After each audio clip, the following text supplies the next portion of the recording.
the Twinkie dog. But there, now I have started. Wildwood. Hi. Watch the tram car, please, or whatever. Yep, that's exactly how it is. That's where Vinny was just last week too, apparently. So he was there. He was probably there while you were there. Maybe I wouldn't have recognized him though. Probably he goes there a lot. Alrighty, well, let me get my drink. I was trying to get the dogs up before it started, but they are not going out. So I will get my soda. No, not you. You were just out. You always want out. You always want out. Is that what you want? Water? Look wants water. We are nearing the top of the tiers. Yep, we're in the top 20, baby. And then we'll have a bunch of crazy finale stuff, probably. Man. Then we get to do side stuff, and then I guess we're moving on to a different co-op project. It could be Magalex. It could be Pampas and Celine. It could be Pizza Tower.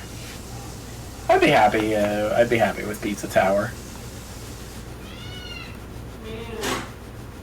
Of course, he can't hear me right now because he is up and doing stuff with animals.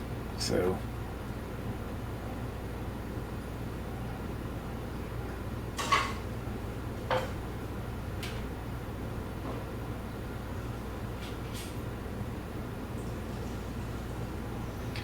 Let's see, I have no idea how to add him as a favorite. Like, almost all my interaction with Twitch, except when I'm uploading videos to YouTube, is I just do through OBS.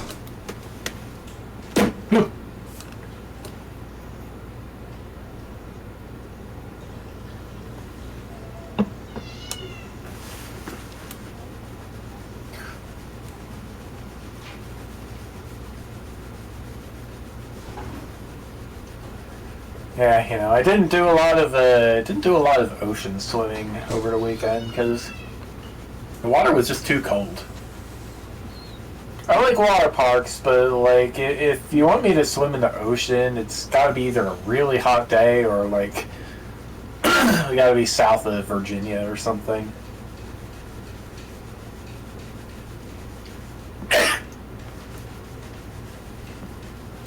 Like I went to the Outer Banks of North Carolina once, and that was great. I think I don't know. It was 6 years ago. Alrighty then. Idiots, puppets. Are you going down or what? Yeah, I bet you the Florida beaches are nice. I haven't really gone to the beach with Fox. Like if we were gonna do that, he'd be fishing while I'm trying to swim or something. But you know.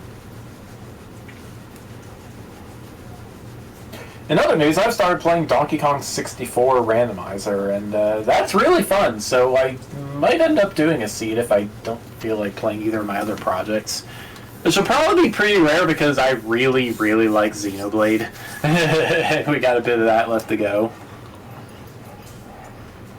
Alright, there we go. Now you will. But yeah, I'm set up to be able to play that. It's cool. We shall start with here. You know what else is cool? I could have sworn there was something coming out next month on the Nintendo Direct that I saw that I wanted. I forget what though. There's not a Make a Good Kitty level.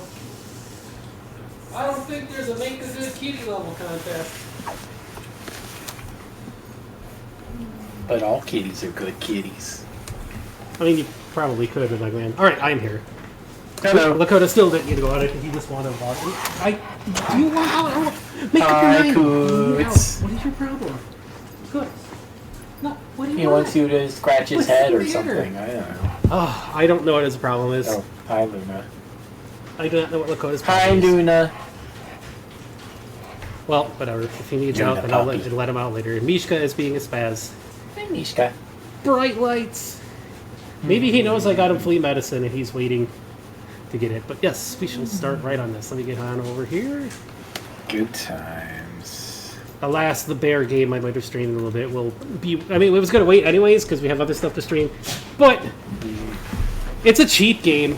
I spent my money on Culver's. I haven't had Wisconsin cheese curds in like 20 years since I lived by Chicago. And it's good to actually have them again. So I was like, you know what? I was only going to get this game because it was on sale. I missed the sale because DoorDash crashed and the payments were late. So I was like, I'll get Culver's. And it was worth it. I actually never ate at Culver's, and it's actually really good. Oh, I couldn't eat all the cheese curds, though, because I ordered, like, a really big one. I was like, I figured a large would be, like, a typical, like, McDonald's size thing, and instead it was, like, actually, like, a meal in itself. Why are you closing the door to my room? You say McDonald's size thing, like, fast food isn't already ridiculously huge. McDonald's isn't anymore. Their large is like the size of what their medium used to be. With Wendy's, it's the opposite. Around here, it's not, but it's the same. It's the same owner that owns both the Wendy's and the McDonald's. Culver's is a corporate store. I'm still waiting for Magmal to start, so just. Okay. And at least I got a hold of the Maggle X games, because randomly somebody in one of my the discords I'm in, it was part of Talk House, and Did you get the updated hub version of Magalex 1? I don't know if I got that. Alright, because I'm pretty sure I found the forum thread for that, and I'm gonna get it if we want to do X1. So it's just Nintendo did a pretty good job. Well, he said part of it was link decay. Oh, that is not the correct output. I might have to restart Magmal here. Why is it going? Yeah, I have to give me restart it. It was on the wrong output. Lovely. I don't know why it's set up correctly. It's not the first time this has done that. Wait, I know why. It's because I plugged in the stupid PlayStation controller and it always screws up the outputs.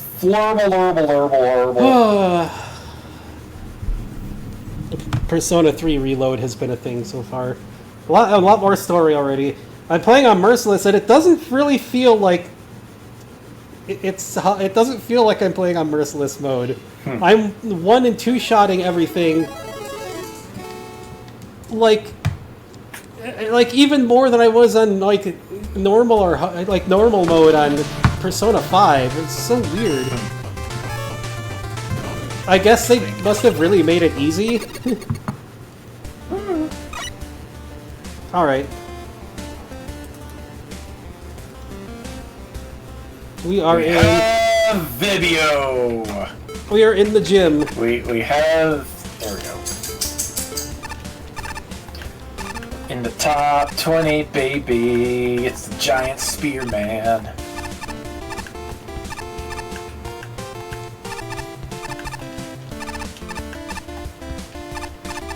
Bye presto, bye presto. Propeller woman in the city in the clouds. Just the element? Yep, looks like it. Alrighty. By Crush. Little Nemo music.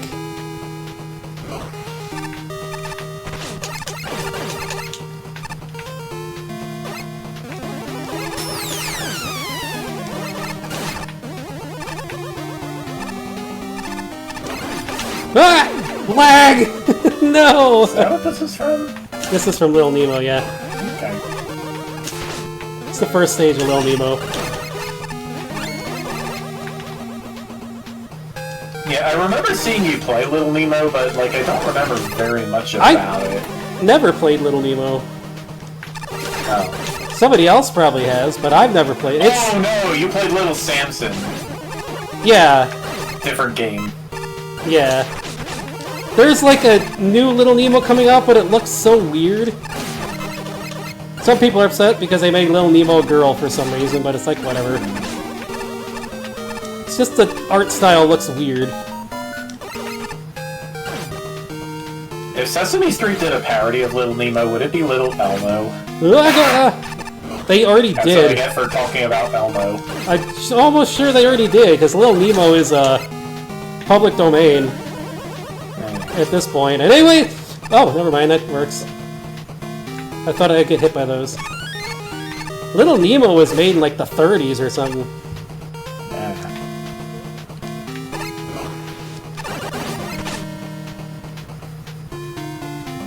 But like all the iconic characters don't look anything like they used to in the game that was being made, so it's just like, eh. Ah! Not particularly interested in it.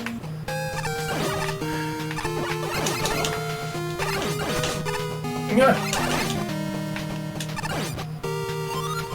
Checkpoint, baby! Hey there, Eddie. Oh, thanks! Thanks, Eddie.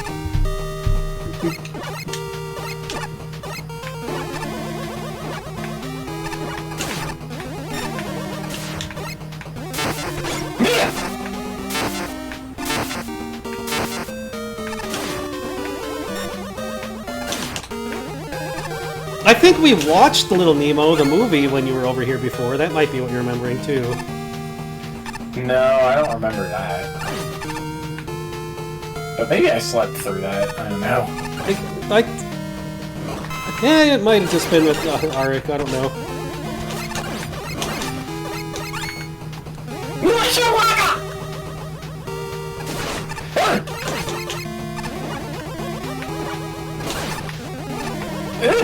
Two of my job prospects are places where he works, which is kind of weird, but whatever. Driving a cab or a line/sous chef at a cruise line.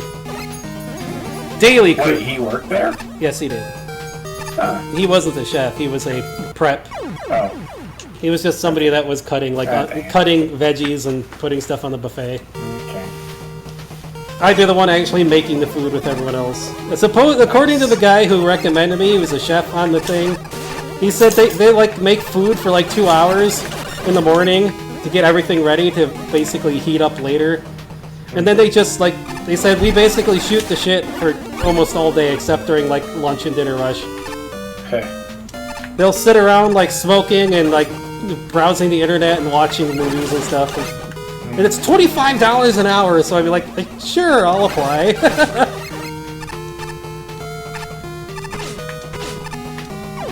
No, lag got me right at the end. I did not write enough to the right.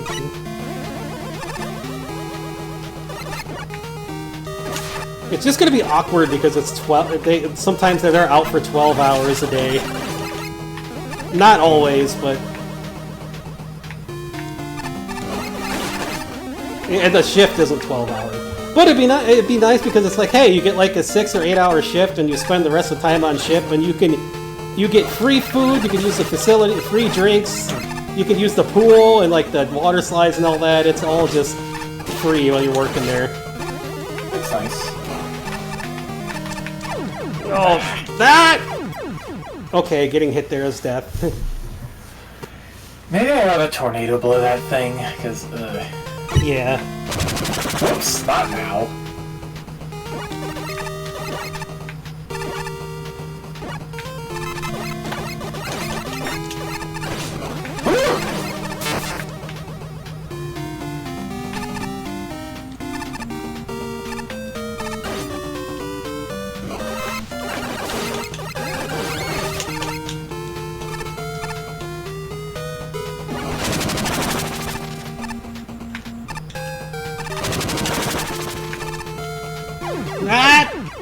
Jeez, that's a difficult jump. Yeah, especially with lag. And it's not like the magnet beam's gonna help you there either.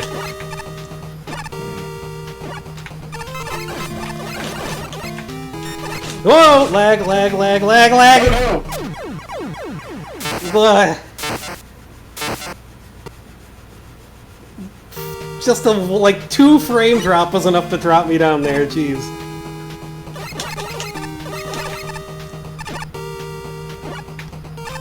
From what that person was saying, the co-op and the Maggle X games can be kind of wonky. I mean, it has been in this. It's completely understandable. Considering I've seen you play some of this stuff and they glitch out just on single player, I can imagine. But I guess that's part of the fun of it, maybe?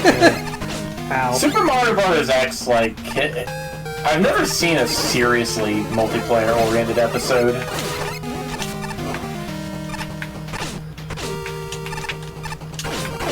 Oh, I just Oh, take. you made it.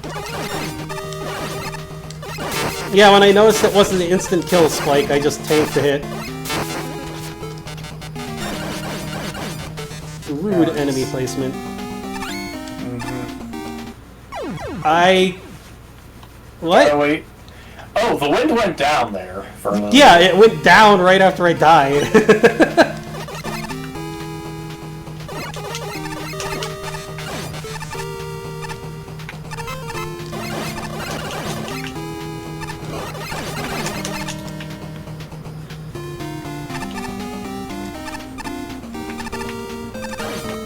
Of course, we got other co-op things coming up too, like Pampas and Pampas Celine. and Celine. Yeah, Yeah. there's Pizza that. Tower, which I still want to do. Vicky and Ricky.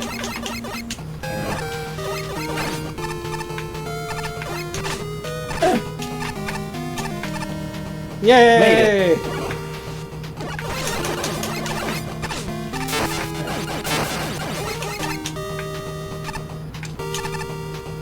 Come on. Down, please. I think it only did that because he died. Oh, that is some tight jumping there. Jeez.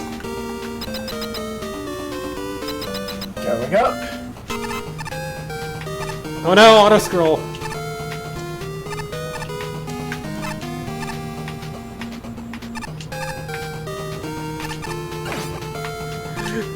Well, that was some poor timing on that. Boom, baby.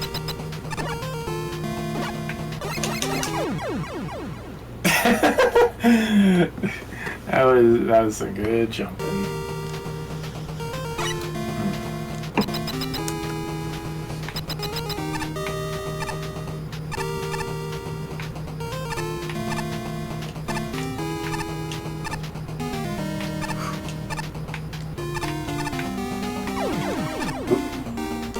It's almost like a challenge level, jeez.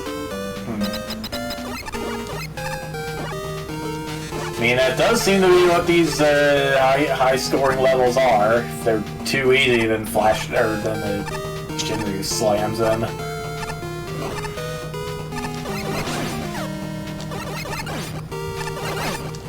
My only weird issue with this level is sometimes the wind effect looks like bullets. Yeah, it kinda does, a little.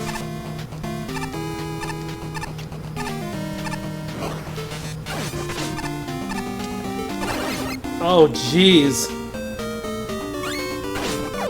Oh, come on! How do I make that jump? What? How do I make that jump? That doesn't seem... That is...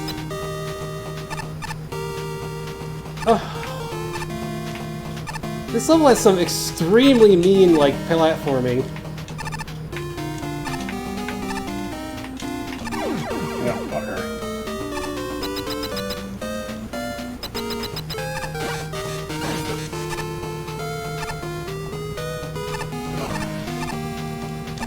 Ah! Lag. Hurting you. Spawn in. Ay.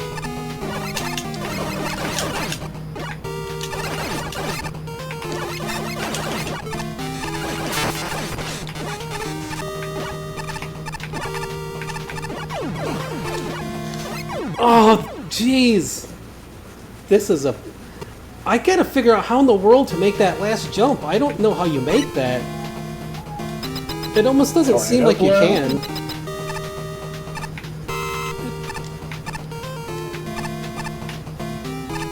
Man, I'm just throwing ideas out here.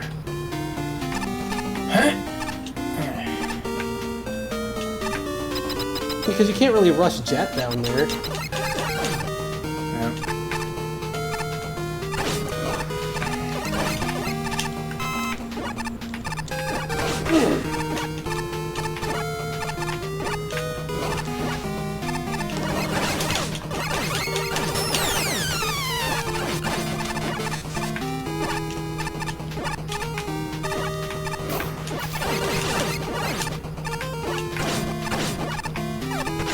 Okay. No.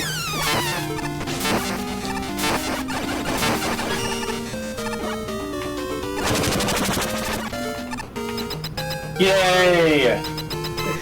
Extremely rude platforming, jeez. Yeah.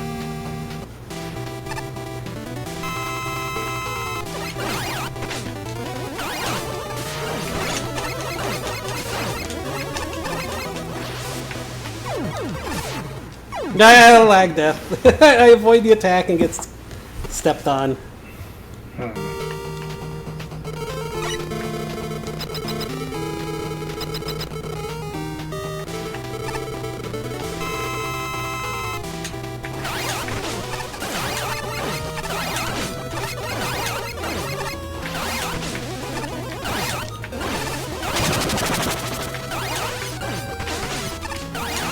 Oh, hi, Okay, Sans. Sans. Jeez, even the Yay. boss is rude. What the heck? That sure was a level. That was certainly a difficulty spike with that level, jeez.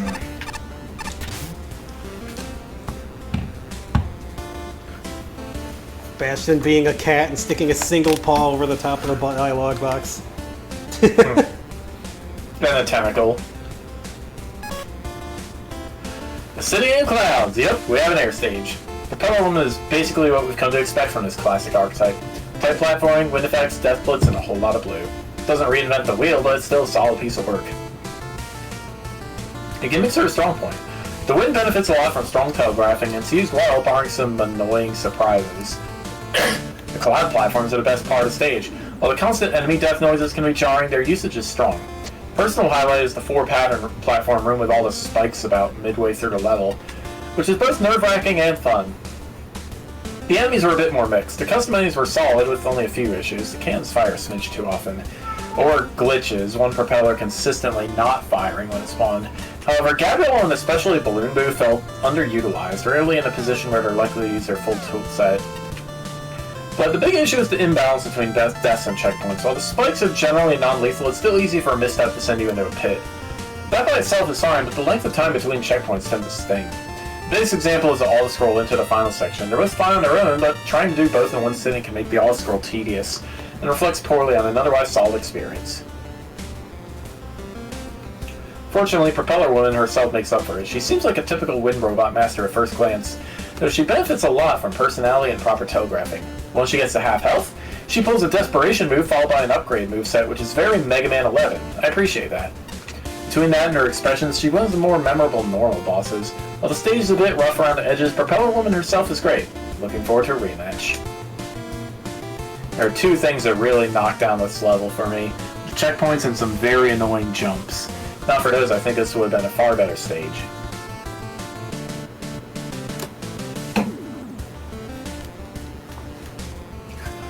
That said, this level does have some good aspects, with one of them being the aesthetics. It's a nice take on the stage with It's a nice looking stage with a fun take on a relatively common theme. Having the buildings floating on clouds was a neat touch too. The introductions to each enemy and gimmick are for the most part laid out relatively well. The first half of this stage has some well-structured challenges and is overall pretty enjoyable. Unfortunately, once the second half kicks in, the problem starts to rise in the form of a severe difficulty spike. The jumping challenges quickly fluctuate between easily manageable to obnoxiously tight with virtually no middle ground. We go from a pretty fun setup that involves high jumping in between some spikes while dealing with enemies, then immediately to an overly tight jump across a pit starting from a platform with a very low ceiling. And if you're going Buster only, you'll also need to take out a flying turret mid-jump. There's also 2 instances of falling into a small opening while having to avoid hitting spikes lined up along the wall.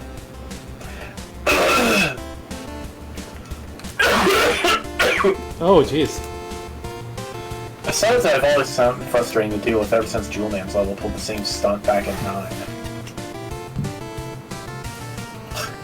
Honestly, if it wasn't for the boss fight, I'd probably be a lot harsher on this stage.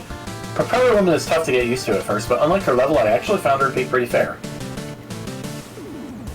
This is mostly because you actually get some decent leeway for avoiding most of her attacks. I'd say the only one that borders on being overly strict is a certain pattern where she summons wind from both sides of the screen. More specifically, the one where you need to slide beneath them. That said, the fight is pretty fun once you get the hang of it. I just wish it wasn't such a pain to reach her. The City of Cloudsville, but enough about that. Is The stages started out strong, but the experience kind of took a nosedive the further it went on. As far as wind levels usually go, they suffer the problems of overly precise jumps over bottomless pits, and enemies easily knocking you over while you get blown off tiny platforms, with the player unable to do anything to recover. The stage is unfortunately no exception, and those are the main cause of the dent in the fun store. While the wind particles can look pretty, they can be visually hindering in some areas, with enemy projectiles easily blending into them due to similar circular shapes. Yeah, use little leaves, even if it doesn't make any sense. Yep.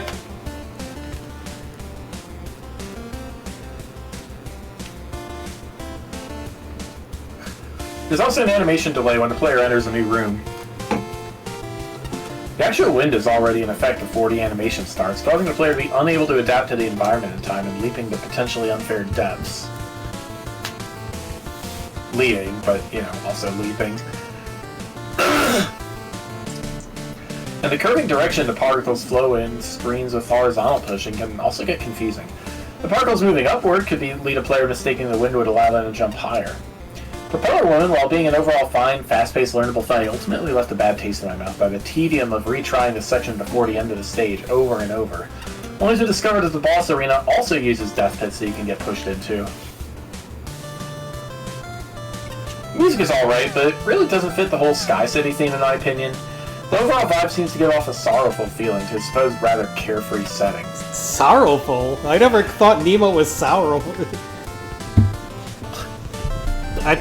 I guess it's just different tastes in music. I don't mind the stupidly hard difficulty as long as it's fair and surmountable with sufficient practice and ingenuity. Thanks to an efficient learning curve, polished and thoughtfully carefully planned challenges, yes. Thoughtfully planned challenges. A screen attempt that's close to ideal, sporadic power-ups, and niceties such as a warning arrow for incoming projectiles. This level feels very manageable.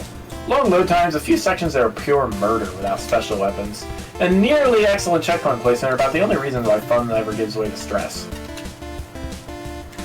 I can forgive a couple of minor custom asset glitches, a few unnecessary bottomless pits that read as alternate paths, and the feeling that the level could have ended right after the exciting auto-scrolling section, because this is my kind of level. I love the aesthetics. Little Nemo is a great choice for the music. The graphics look authentically Capcom, especially to cloud platforms. And there's just the right balance between eye-catching movement, the animated cloud cities are my favorite, and stationary minimalism.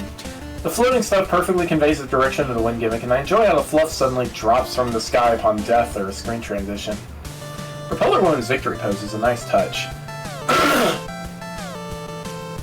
What resonates with me most is that this is a platforming level, requiring precise timing and the mastery of the movement physics to succeed. The well-constructed enemy roster complements the challenges, which remain tricky and interesting even after the screen is cleared of combatants. The fight with Propeller Woman demands a certain nimbleness in line with the rest of the level. In the tradition of the best Mega Man levels, there are numerous strategies to lower the difficulty without wrecking the experience. And as foolish as it is to raise the difficulty by favoring a buster, nailing the outrageous precision is highly satisfying. Pretty level graphics, cute new enemies, good vertical areas, challenging but solid boss. That's the basic review in a nutshell. Peeling back the nutshell, while some straggle the frustration line, the enemies do a good job of being a threat without ever crossing that line of bullish design. I'm thankful seeing how the entire stage is more or less... Luna, please! Puppy. More or less over a death pit.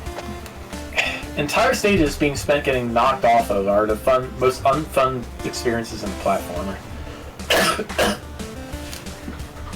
Special mention goes to the little arrow signal that shows when the little dude gets... Luna, thank you. Okay. Fired by the stationary, I guess, lamp enemies? Anyway, the signal, it shows where they are off screen. This goes a great deal to preventing this enemy from really aggravating the player. I'm not a fan of the segments where you need to weave into an indented floor. That's just avoiding spikes along the wall. Once might have been fine, but this was a pace-killing trend given how their placement is just how tight they are. One final thing to mention is the gimmicks. The wind's introduced well, it's impossible to miss after all, and it helps make so many otherwise plain areas thrilling. Combining it with a rising auto-scroller is inspired. I'm sad to see it only turn up once. Even the basic depressed cloud platforms get more or less fully explored in their setups here. Just excellent work with the platforming aspect of the stage. Propeller Woman is a significant step up in difficulty compared to her stage. She has quite a lot of very tricky to dodge attacks, but that's okay. She's a very solid robot master fight. She'll probably kill the player a few times before they best her, but she just takes some learning, and has good enough tells that even the tighter to elude attacks can start to be reliable. Also, very much appreciate the restraint in not requiring the player to drain an entire second health bar to reach her second phase. Plus, oh my god, the sequence of air shooters that signifies this phase change only happens once. Thank goodness, given it's the hardest thing to avoid in the fight. Had it kept recurring, it might have slowed the pace of the fight down. As a one-off spectacle, it's fun. All in all, great boss. Is that so? Good, she didn't mess up the soundboard. We are on to Malware Man!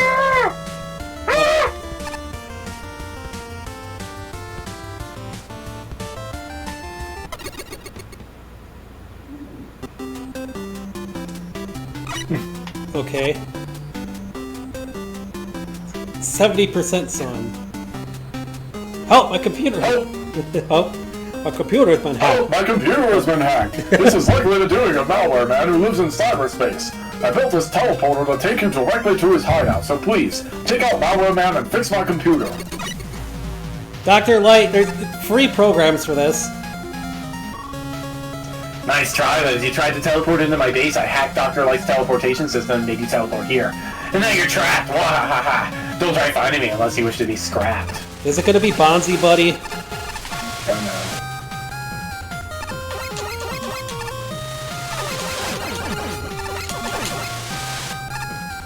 Hey, Matsu! Yeah, that's pretty much how Battle Network works. That was the last RP session too, kind of.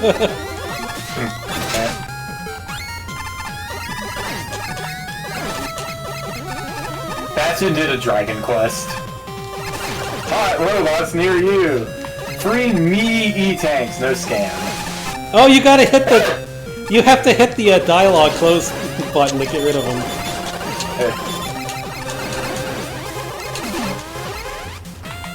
Ouija! Ouija! Complete the following offer to claim your free trickster token. Fall down the sheep block tower. Okay. Wily hates them. Oh no, it's that Mega Man.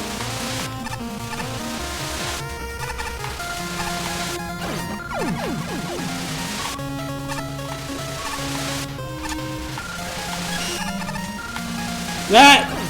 Well, that was bad timing for that. Oh. Right, they're not solid.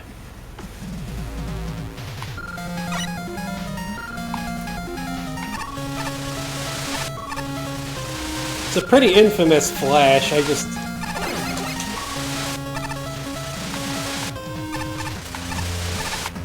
forgot what it's called. What, the scary maze game? What? No? I don't know. No, the weird Mega Man. Oh, I don't know anything about that.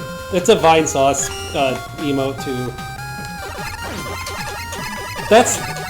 Besides, it has the meme... Oh, that. It has the meme Woodman too, that we already fought. Oh, and something I noticed when we fought that Woodman, I noticed solo that we didn't multiplayer. It plays a remixed Megalovania. Hey.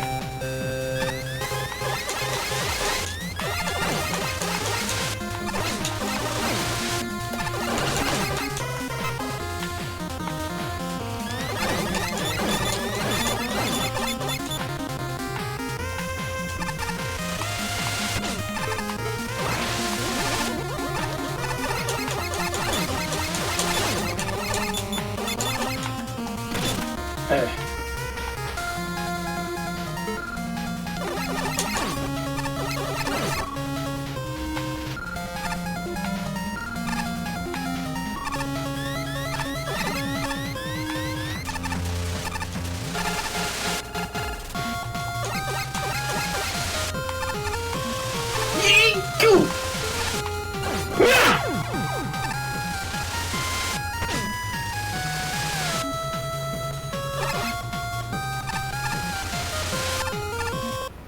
Ah! I hit right. No. Definitely seems to be a theme of much harder levels at the end here.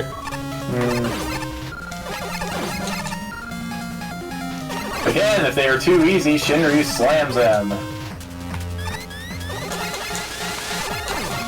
I mean, I can get if it's too easy, but...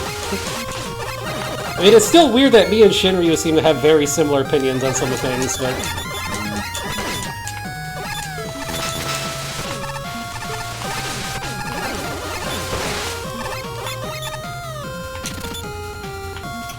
Man, these things are awful.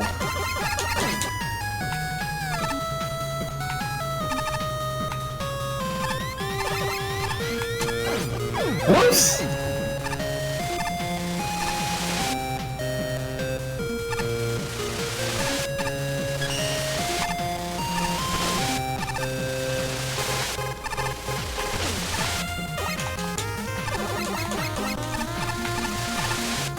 It's funny that we haven't seen much in the way of sheet blocks for a while, now all of a sudden they're showing up again.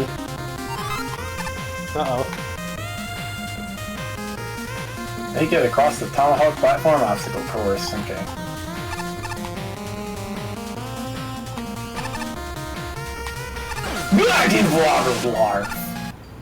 Ah!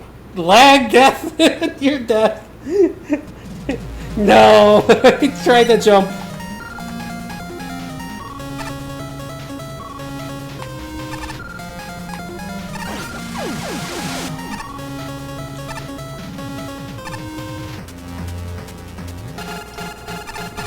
Nice. Extra nice! Woohoo! Oh, yeah, it's the cursor. Except Who is invulnerable, for some yeah. reason.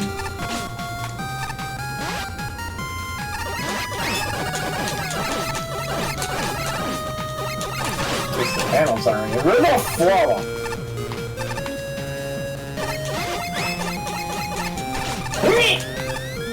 Schmurples. Oh no.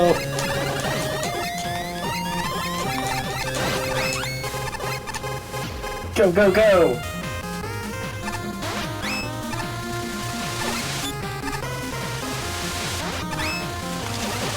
Ah!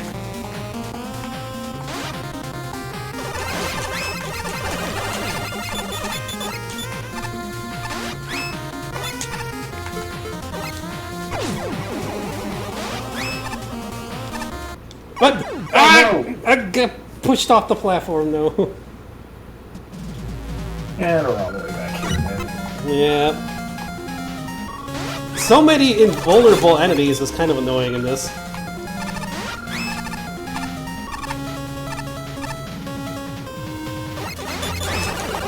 I mean, I get that they're kind of here to make an obstacle, but...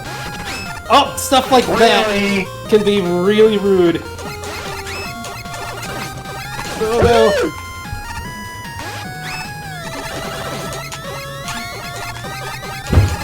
Are you okay, Luna? That was her hitting her head against the desk. Oh no! Poor Puffer.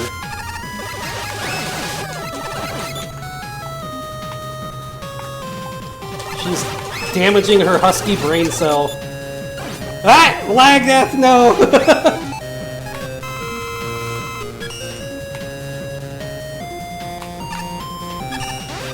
Ah!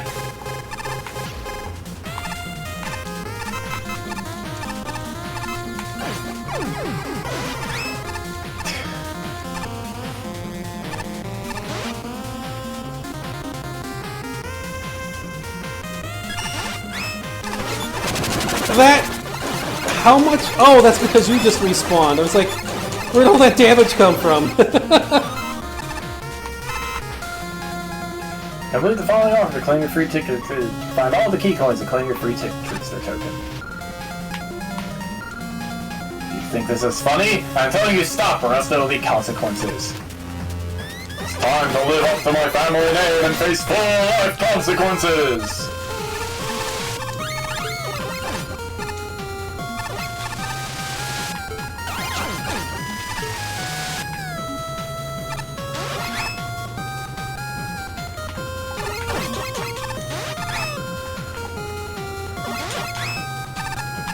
Oops.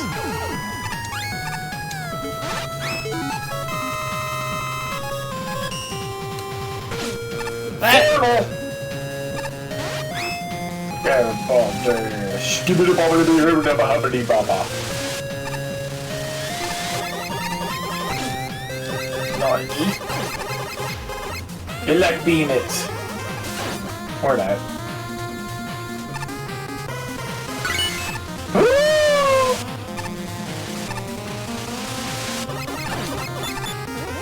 This is a little silly.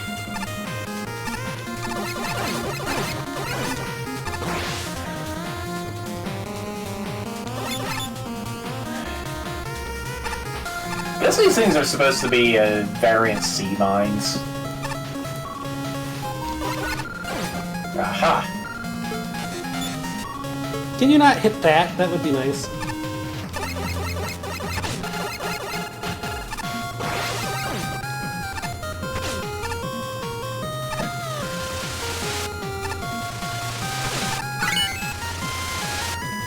Alex.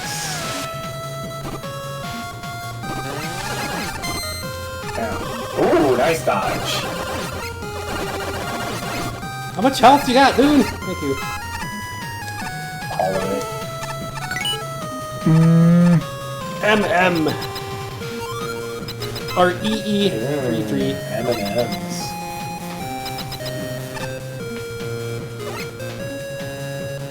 Hey, I'm Malloran, and I was not ready to face you. Here's an energy element. You can use it to fix Dr. Light's computer. Yay!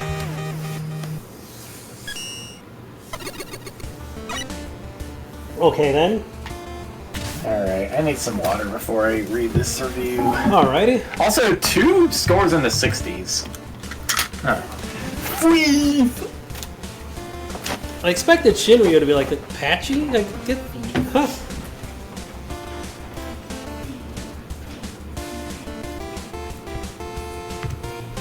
Twitch, why aren't you showing the stream? Should be going.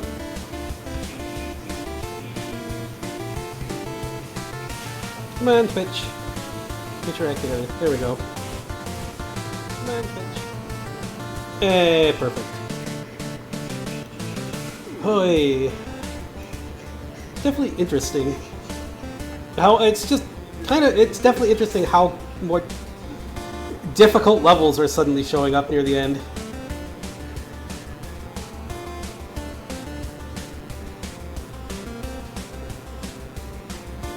Wonder if the art site hacks have been fixed yet.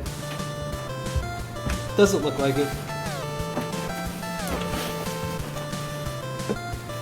I think one of the only art sites that wasn't like hacked today was DeviantArt, surprisingly.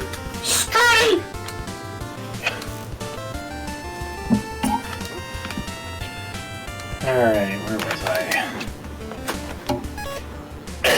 Hot robots near you! Wily hates them! Free E-tanks, no scam! Good grief, I've never been happier that Dr. Light's ad block is terrible. The pop-ups are nothing short of hilarious, and I adore how well they work in the level. I also appreciate the humor that is freetrickstertokens.com, and the individual challenges are just plain fun. The key token was a bit off though. Collecting every coin leaves you with an extra, so it's a pinch broken. Besides the humorous element, the level is just plain fun. Sheep blocks are decent by themselves, but they work really well in tandem with the wall blaster and, of course, pop-ups. The virus mines are a nice twist on Splash One's mines, and they hit the right mix of longevity and speed to make a fair challenge. Tunnel Hog platforms are a little less interesting, but the combos with sheep blocks are something I haven't seen before. And tops everything off with the malware cursors, which provide an excellent halfway twist that just makes things more difficult. The only real issue with the level is adamsty. It doesn't add much besides being obnoxiously loud. Otherwise, Malware Man's level is super fun. Unfortunately, it ends on a really sour note. Boss corridor with no boss is disappointing enough normally, but the level 4 is super creative. The way it just ends was so disappointing, especially since there wasn't much reason to not have a boss. Twin Cannon worked pretty well with just one extra malware cursor, so sure, Malware Man could have been a reskinned dev kit boss with some extra minions. There's over 30 different Robot Masters alone. I'm sure something would have worked. Would it have been perfect? No, probably not, but it would have been an improvement over nothing.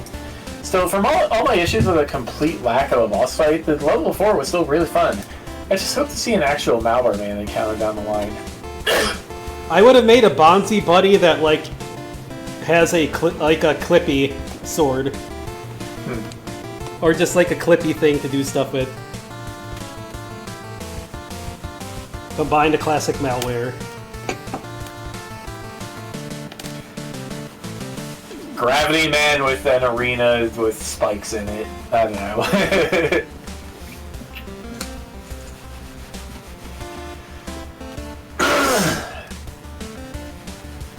I'm a little surprised it's taken us this long to get a level based on more traditional adware and computer viruses.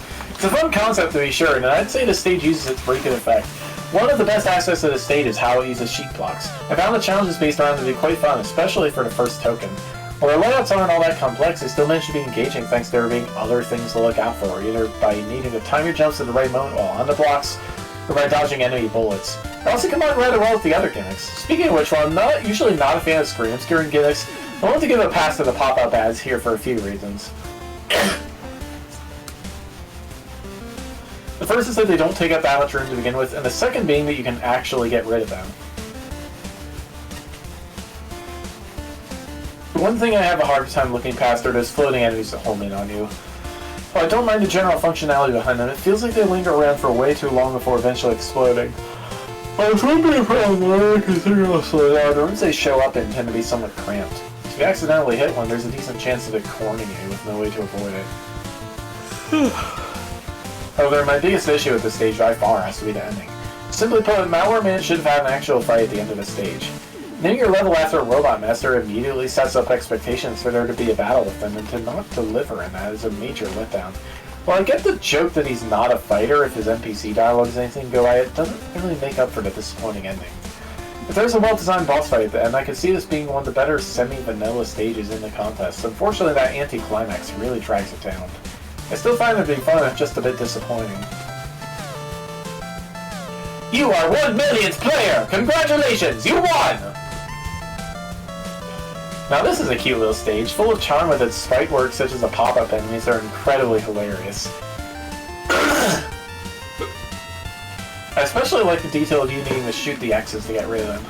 Being computer themed, there are obviously some uses of Sheepman components. The invulnerable cursor enemies are not as dangerous as they sound. As the cursors themselves are out of the way most of the time. The sheet blocks are used very well in this, especially the descending tower part combining the pop-ups you need to get rid of it. Just a minor annoyance with how the pop-ups appear before any other enemies on screen appear, making it possible to completely obstruct them without the player knowing firsthand. It's a bit more cheap than challenging, I feel. There seems to be a slight oversight with the level progression, as you only seem to need 2 key tokens to complete the key, but there were 3 tokens? Oops. A bit disappointing that there is no aforementioned Robot Master at the end, nor is there any boss for that matter. Unfortunate time constraint reasons, I'm sure, but I'm afraid of the default engine ready boss.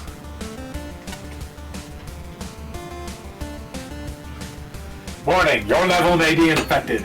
Flashman.exe may have found Malware to be infectiously entertaining. The following files are likely causes: story.fun, music.great, tilework.clean, theming.thoughtful, atmosphere.absorbent, reskinned octopusmine.creative, bosslogo.cool, checkpoints.appropriate, powerups.useful, tomahawkplatforms.good, sheeppuzzles.tricky, nobossfight.haha. Pop-up windows have been detected and they are funny. Recommended action: adjust some screens to maximize the inherent sneakiness of the pop-ups. For example, the underdeveloped screen to the right of the first token. Make them respawn, and pull up one additional type of advertisement to diversify the comedy. Lose weight fast picture of a robot detaching its head from a body. Yes. Your graphics settings have recently changed. They are currently set to sickly green and more MS Paint than Mega Man. Some adjustments are recommended for optimal viewing. If you are happy with these settings, no action is required. The following files appear to be causing minor damage and should be repaired or deleted. Flying saucers.non-threatening. Color differentiation issues.many. Action too close to top of screen.often. Instant death.too much. Final stretch could be more elegant.yes. Dual token exit teleporters.please just one. Two-way transitions.why. The scan of the challenges has been completed. Summary. Token challenges are clearly labeled and part of the narrative, which is appreciated. The first key coin should appear sooner, showing players what they're looking for, and that these collectibles can be found on the main path rather than on a side path with the other tokens. Things that combine a smidge too early, leaving fewer surprises for later. Some asset interactions such as Tomahawk Man and Sheep Token Challenge are inspired. Flash on that EXE has stopped working. Your level is now vulnerable to other opinions.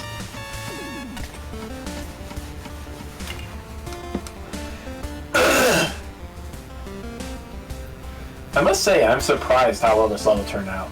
Given the first things you see are obviously memes, to see genuine thought put into their implementation and have them actually suit the level actually already elevates the stage compared to anybody else who has used memes in this contest. The level was laser focused where every element had its time to shine. I like how the Sheepman blocks are used for a different purpose just about every time you saw them, from platforming to puzzles and everything between. The Spade Token Challenge and the room before the second mini-boss are really good examples of their use. Shoosh.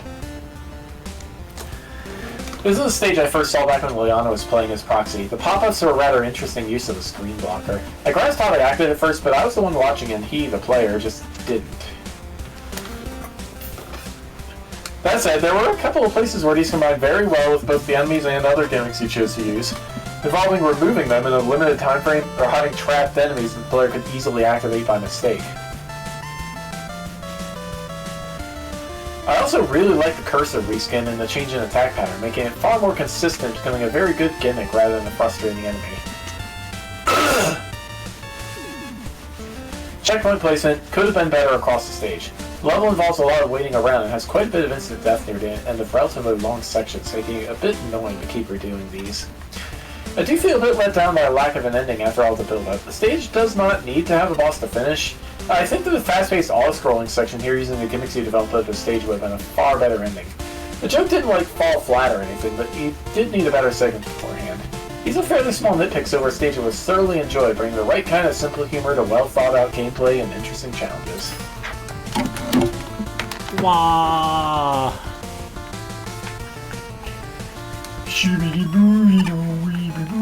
Oh yeah, these guys. Oh, that's right. We already paid for his. It was just a gold token. Still have no idea who that dude is.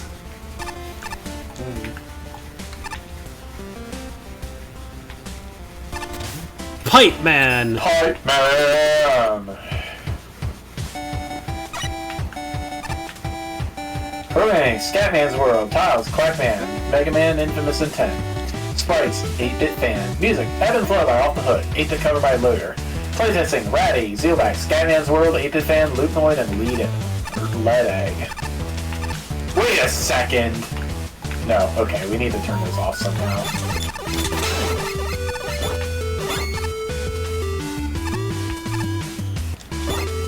Nope.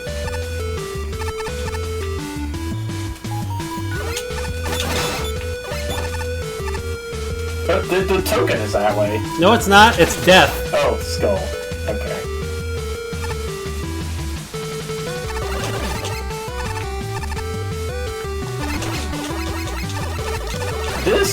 That's a rush, yeah, that's a rush bike thing.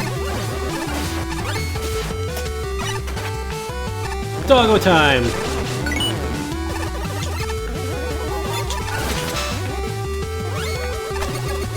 Ah! Going in. Yay.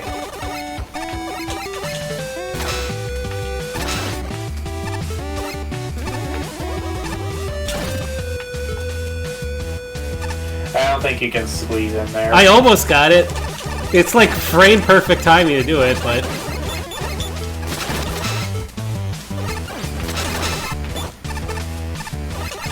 Oh, shooting the wheel does it. Yeah. Okay, I missed that with the first interaction. Hey, Eddie.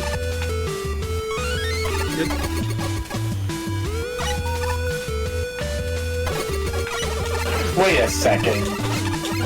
No? What? No, they're not like fireballs.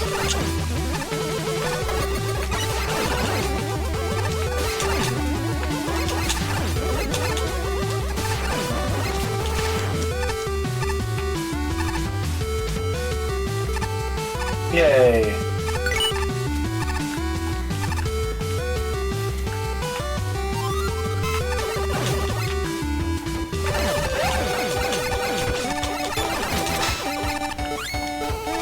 Two ways to go.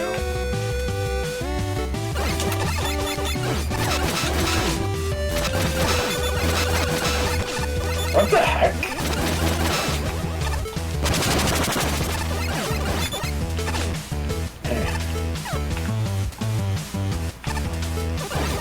Oh, okay. I don't know.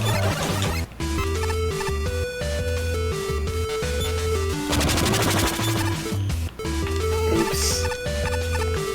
Cloak reality, yeah.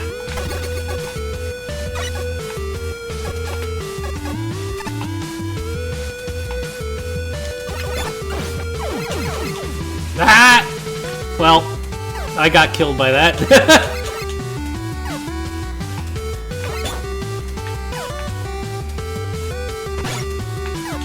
Oh, you can stand on top of them and they're on the water. Okay. I think you can just stand on top of them anyway. Wait. Up and right. I guess we go up. Yeah.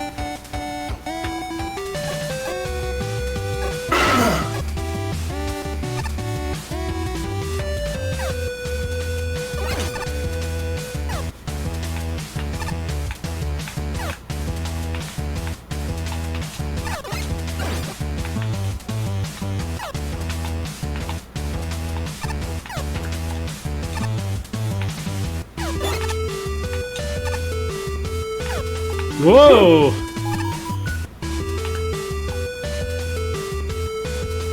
Well, there's something to the left, at least.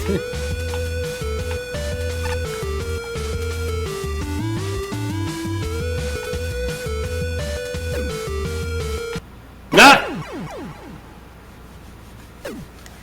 Okay. Let's see that going. Might as well go this way. This room is here in case you kill the tiny pack on the room above. The David Perth have 99 health points. Oh, that's why he didn't die.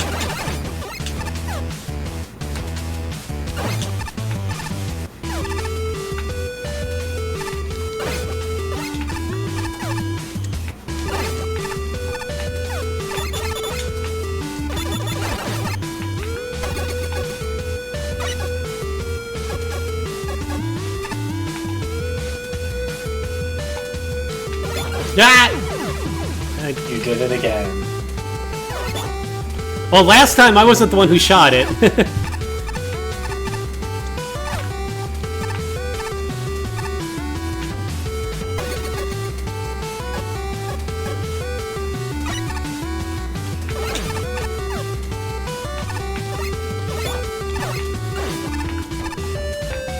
Jolly co-op.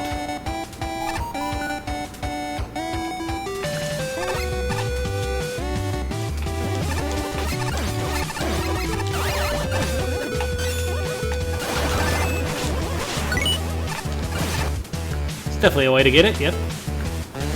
Wahoo!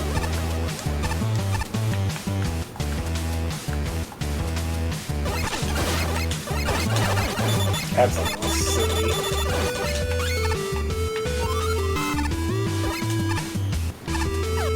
Which way to go?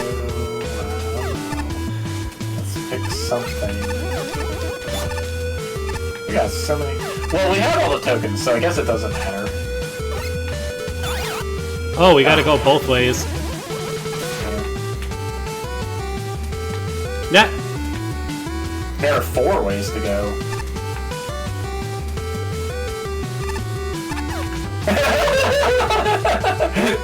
Okay, that's kinda neat.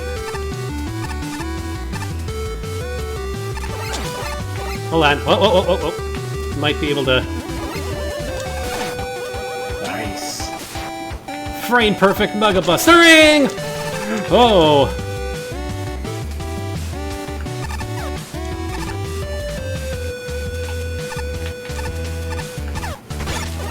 Ow.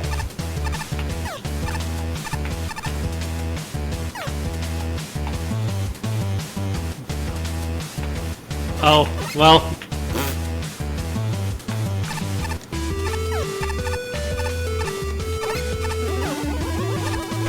Oh!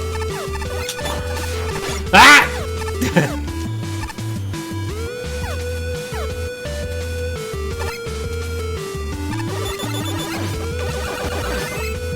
Yeah.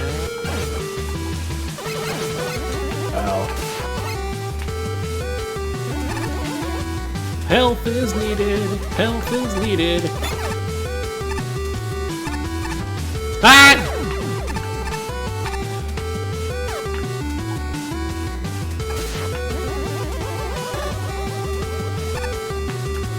We might want to do an energy tank so we don't lose all our progress here. I don't know.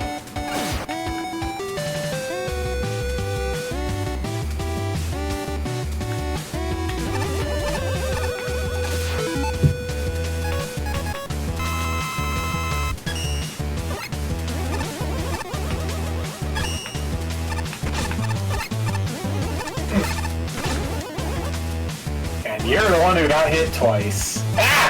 It's because I got delayed by spawn. Ah, and I'm almost dead. Darn it. I got delayed by spawning in. Where are you going? A long way, apparently.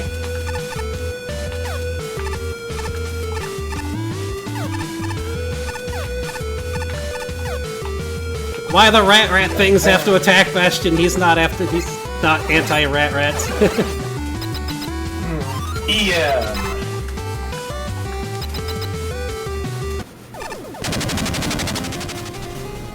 That's a big pipe.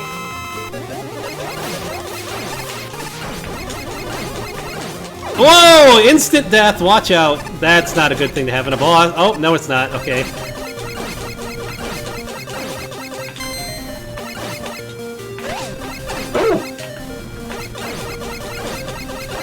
Chalk Man. Gotcha. Construction of constructions. Cool. I like that. My heavy candy.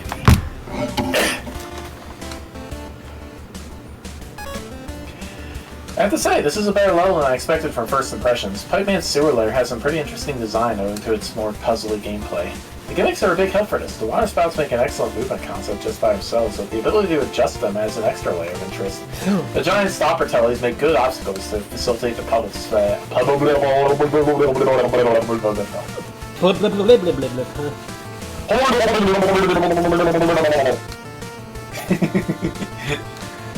clear pipes are a fun way to get around, and they're effective for the mid-boss.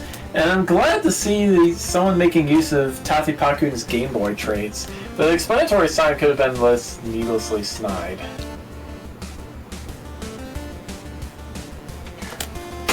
As for the other enemies, Matsubeo and Fujin handle much better than usual, getting scenarios that are more than just charge shot bait. Meanwhile, Wrench Joe is an interesting opponent whenever he appears, and I like how he waits until the last one to throw in a shield.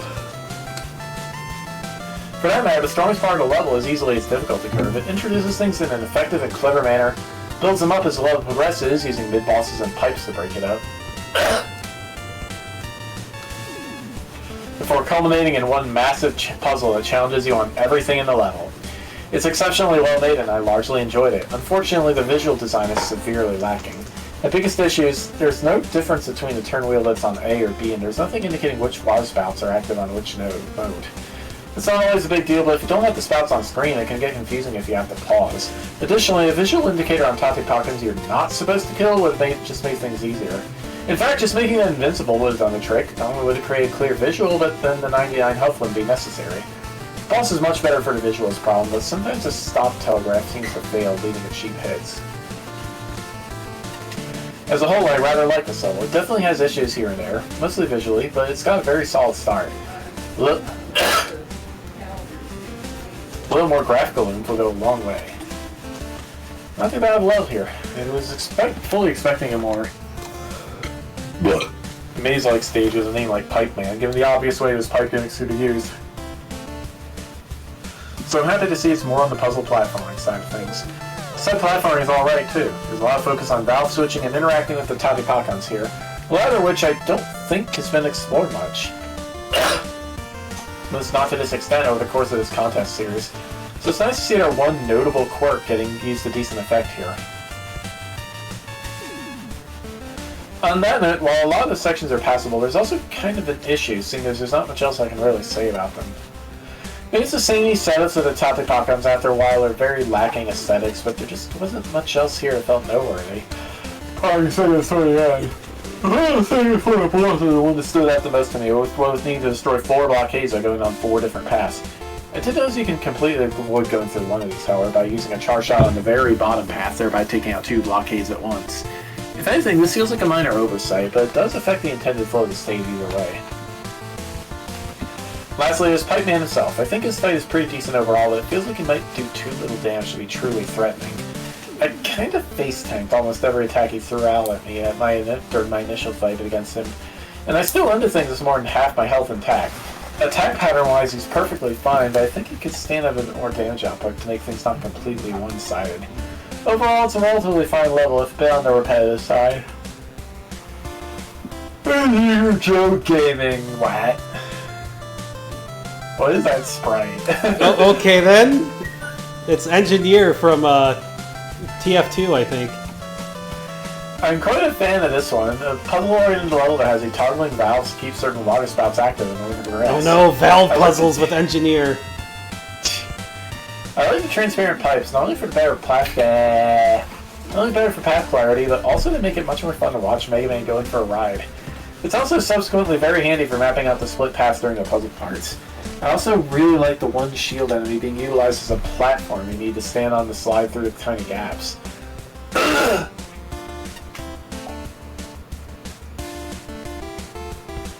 clogs being enemies purely to be in the way is also quite funny silly, and brilliantly incorporated into the puzzle dialogues, putting the players in various side paths in order to unlock the final path onwards. Gives me the vibe of Maze of Death from Magnum 1 to a smaller and better executed degree. Sorry, Flash fan. It just reminds me, there was somebody I was watching that got on a stream who called it Brilliantly. It just reminded me of that. Brilliantly. Like, what? Okay. It's like my grandma when she calls jalapenos jalapenos. Rendezvous. Rendivaus. No, it's Rendezvous. It's an adjective. I don't know what it means. I gotta get up and use the turlet. The boss is a chunky lad, surprisingly quick on his attacks despite the size. I'd say to increase the wind-up time for a bit of a better telegraph, but it's ultimately not too bad of a fight. I also appreciate that the ceiling spikes are not instantly deathly. Okay. As it can be a bit tricky to dodge the water spouts coming from the ground. There's one for Amatsu which came from Pozycat, because he used to do he works as a IT for like Canadian library system. And he like the Northwest Canadians with the heavy accent. You'd always have the old ladies that go, "Okay, I'll help you, but first, I need to pronounce out and about in the boat." And they go, "Oot na boot na boot," and then the guy would like giggle. They would like giggle for 5 minutes on the phone, and they would just keep going, "Oot na boot na boot, oot na boot na boot." Oh God, my friend. From the elegantly minimalistic graphics to the laser-focused challenge design, this level does so much with so little. A handful of enemies and gimmicks combine to create one meaningful, memorable screen after another. I love the token placements, the accordion action of the Tattipakon towers, and the section that channels Magma 1's Maze of Death and arguably executes it better. Sorry, Flash Man.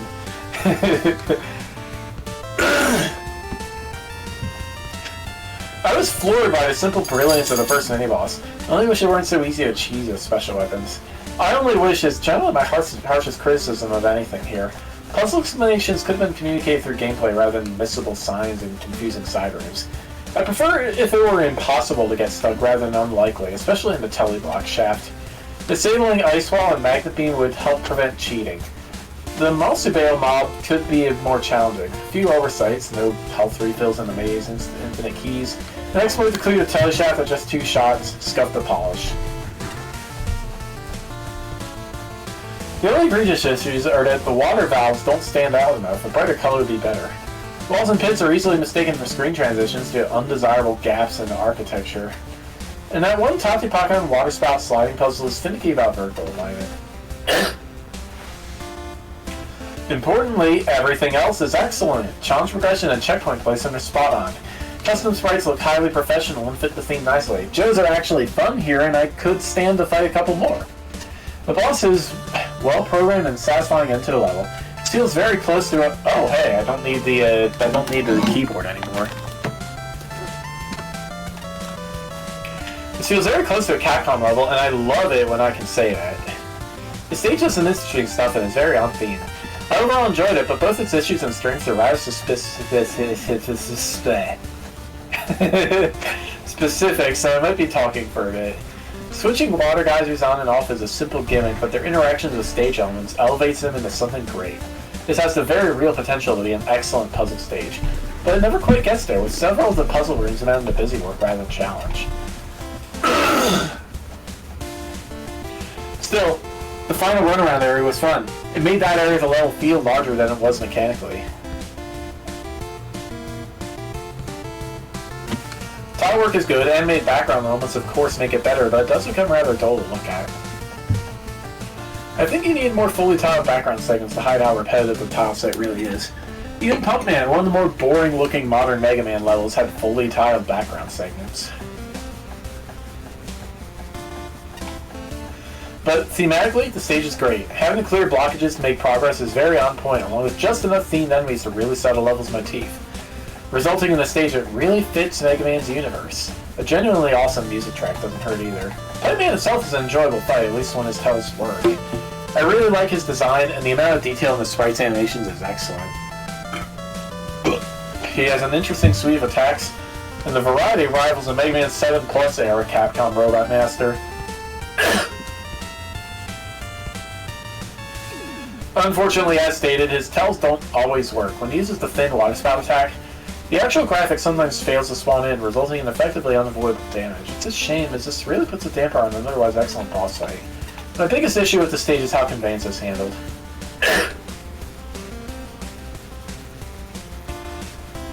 I'll say right off that I am not a fan of the snarky text. I can snark at the best of them, but mocking a player doing the obvious thing just erodes the player's goodwill. It doesn't help that variants of enemies act differently. If you're going to have invulnerable variants, a reskin would have been preferable to just explaining it.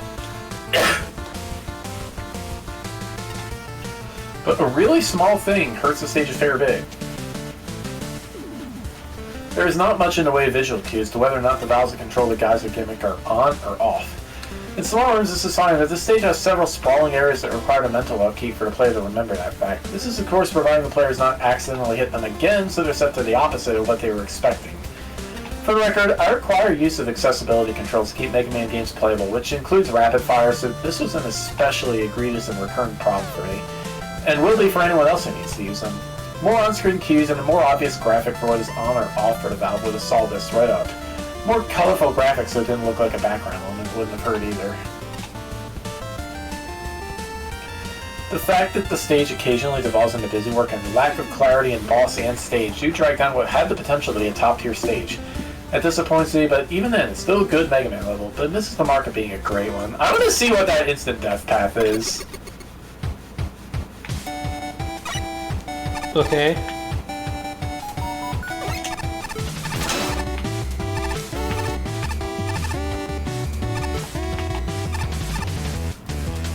This area is under construction. Please turn the other way and continue with the level. Thank you. What did I just say? This area is under construction. Please turn the other way and continue with the level.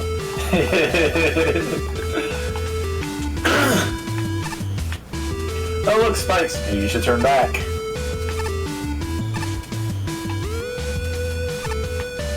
So if I gave you some bolts, would you leave? Okay, this is my last warning. If you continue now, you won't like it. Proceed at your own discretion.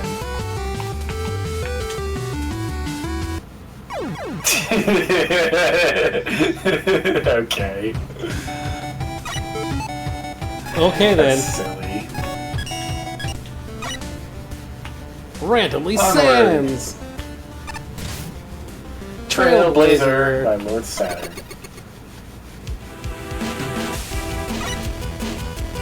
Oh no, it's Battle Network 4! Entire colony is in disorder due to his havoc. Need to rearrange our entanglement platforms to affect our own security for us in order to get to him.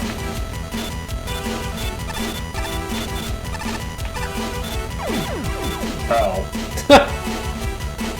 Well, I am so smart, guys! Yay! Uh-oh. well, that's like. Did you just hit start or?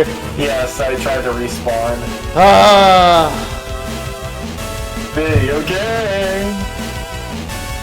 Okay, I guess that's not a level that works in co-ops. game face.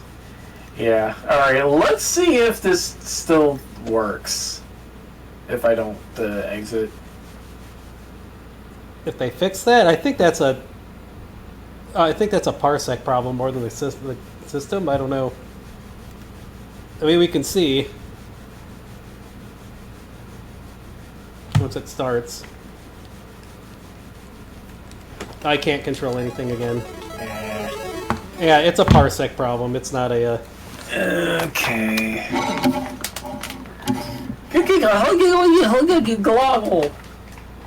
Well, we're certainly being the ones to like play test the co-op here, huh? Yes. Hold on. I'm going. While that's loading, I'm going to. Man, how many crashes is this now? A lot. Yeah.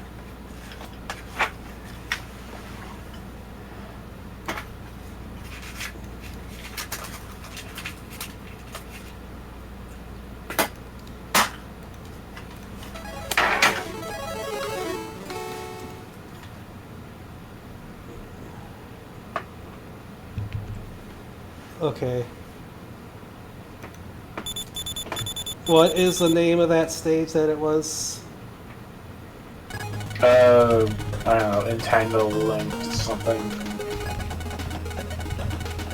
We'll get a chance to look at it when we open the game. Alright. I mean, it seems like it's going to be a problem to... Why are we inside Pipe Man? Excuse me.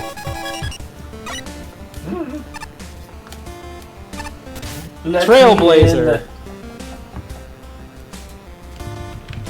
Let me in. Hold on. I will post this for Amatsu since I have not joined that Discord yet. Incoming. Another crash report. If you can even read that. Jeez, hold on.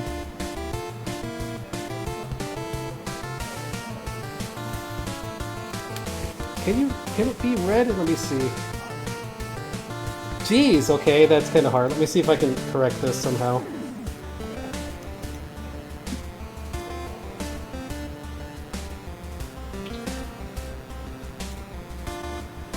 Crop. Let's grow this a bit.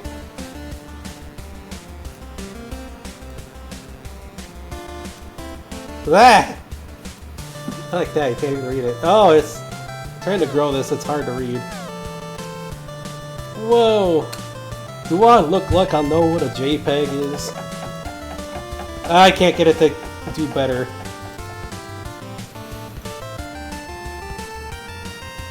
That's as good as a screen grab as I can get it, because it's so small. Alright, well let's... wait. You can't just copy and paste the text?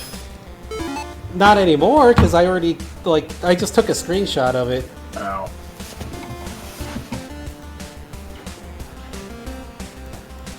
Hold on.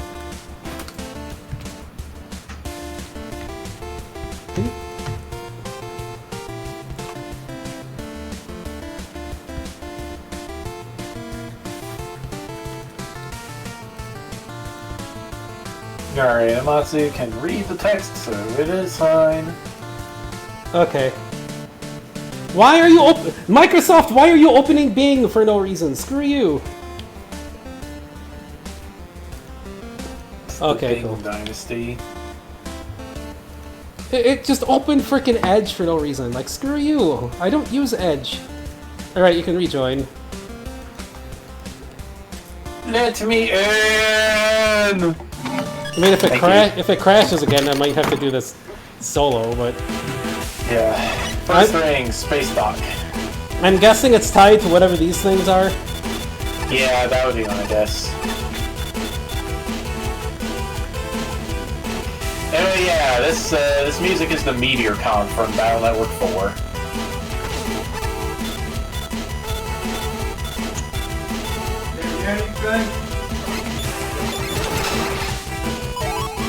Ow!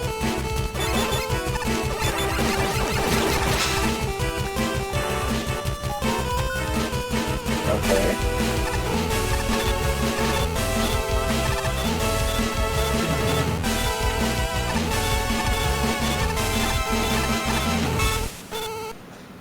Teamwork!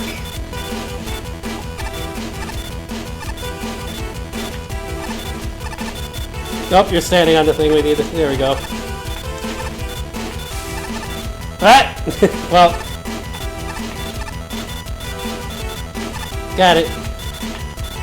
Yay! Unintentional co-op level that breaks in co-op.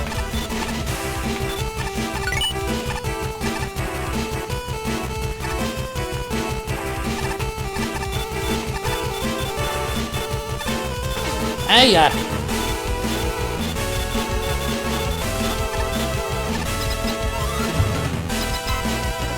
Disposal zone.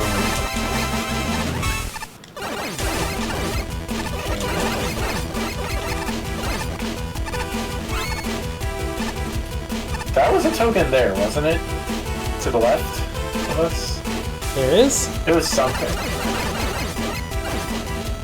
Oh yeah, there's something here.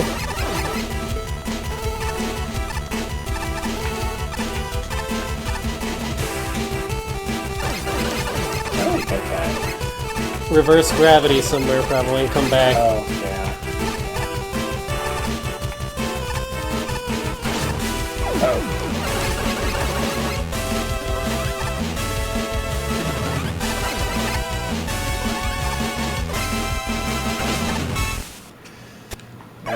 What?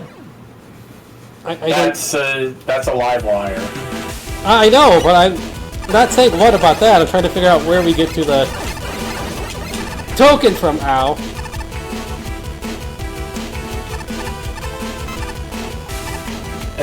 No, slide, please. Oh, we shouldn't destroy that, probably.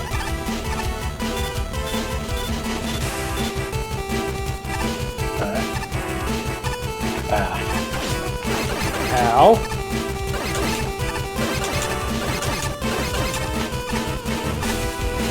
Uh-oh. Ow.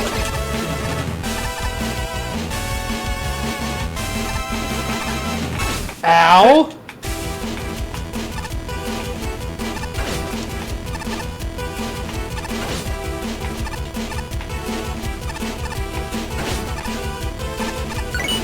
Nice. And I'm dead.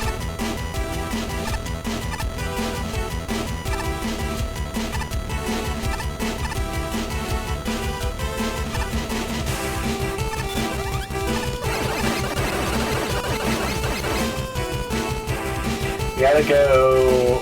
Oh, there's a boss door up there. Yeah. I see it. Now I wouldn't hit start until I'm out of here, because these weird things are in here.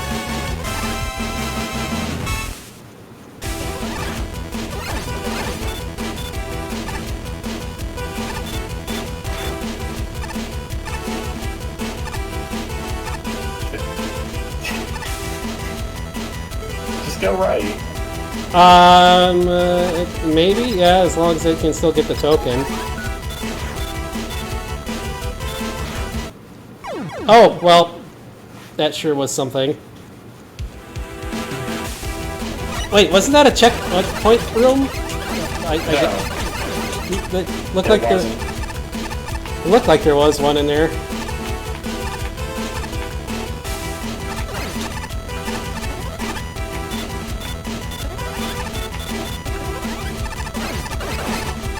Ow.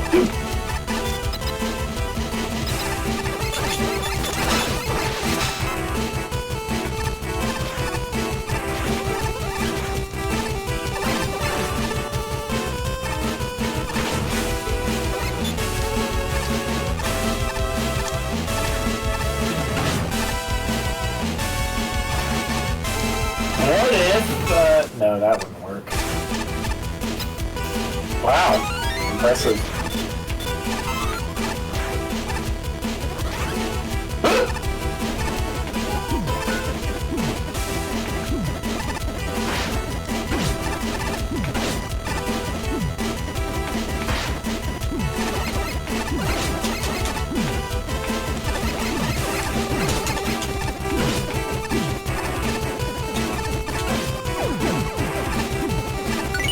Yay! This stuff does a lot of damage, jeez.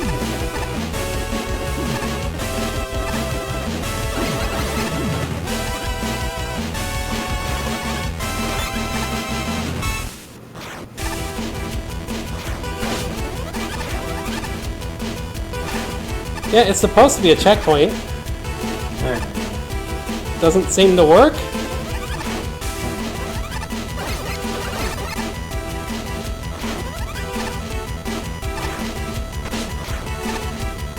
That region of Live Wires is giving me Psychic Wolf flashbacks. Psychic Wolf? What? Yeah, from High Seas Havoc. Oh, yes.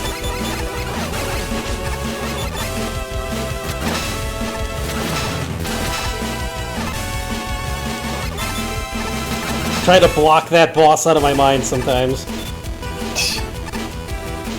Still not as bad as Mr. Walrus. I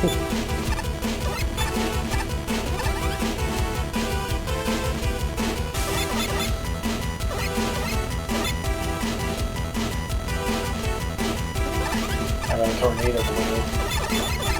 Can't, it's blocked. What? Really? Yeah. What am I supposed to do here? Wait, what?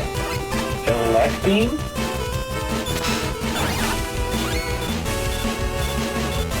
Okay, so you have to use weapons to get through this, I guess?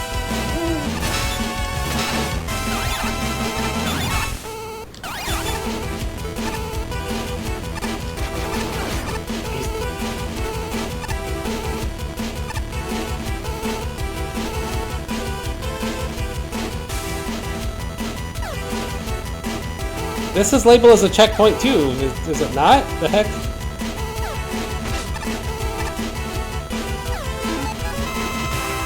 This is another, like, really difficult level, what the heck?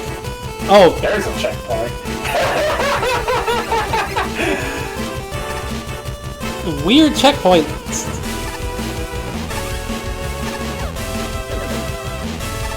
Oh, hi, Dark Man.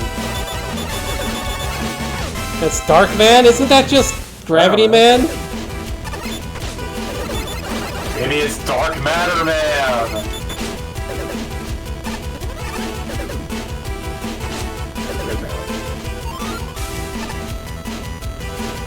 Beware, he's stronger than any robot you've ever fought. Be ready for the worst when he shines a different color. Now we must evac.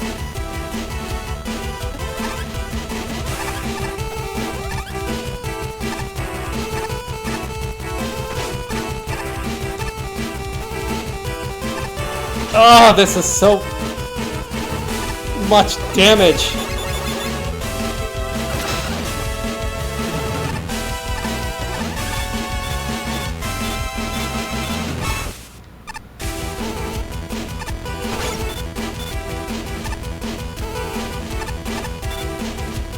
Slide, you butt crack! Jeez, we're gonna have to use all our energy tanks on this level. This is crazy. Ugh.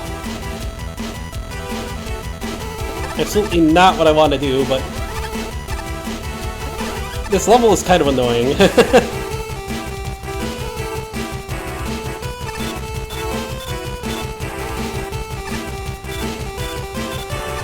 Why didn't that work? It's just being stupidly picky.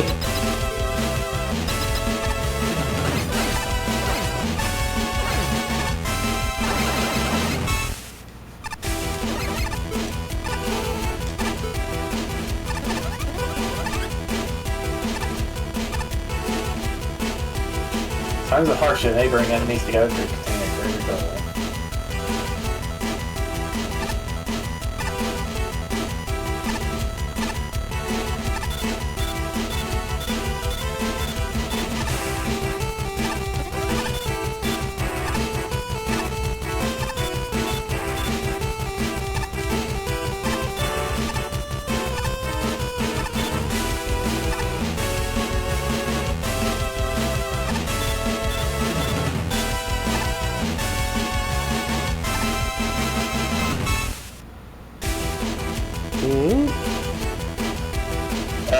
You can ride him now. No, I'm looking at the token. There's gotta be something hidden somewhere.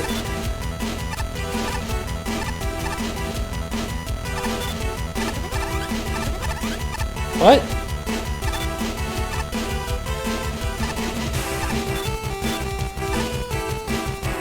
I don't know where that's...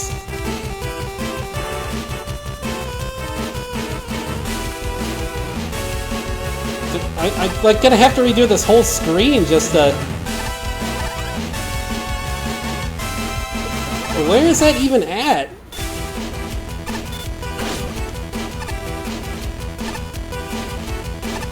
Right here. I see it.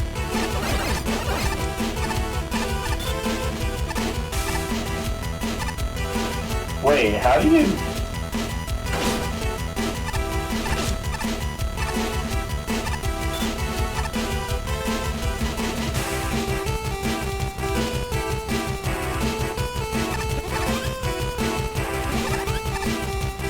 This is a kind of terrible puzzle setup here. Like, this is, like, honestly kind of bad.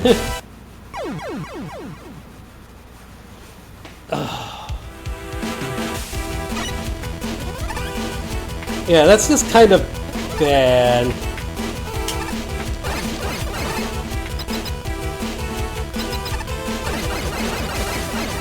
We can't get through here like this, I think.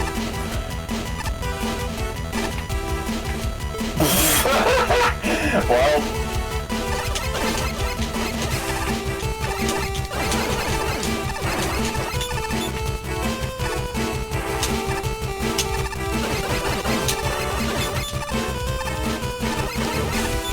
Wait a second. There we go. Okay. I don't know if that's the intended way, but if it works, it works. I think it is.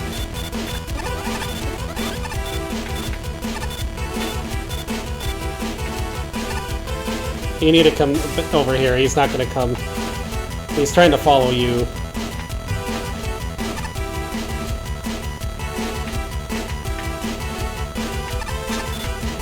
Ugh.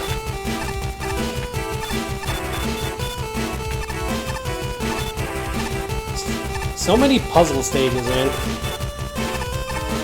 Puzzles are cool. Sometimes you can't just sit over there. He's not gonna follow. You have to be the one to get on the thing. Okay.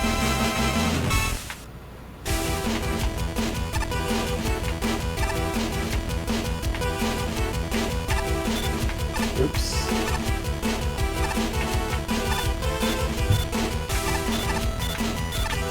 There we go.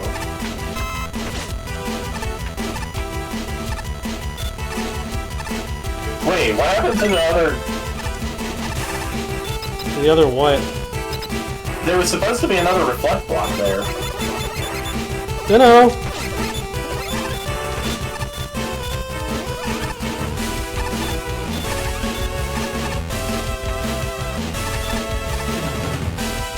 Right.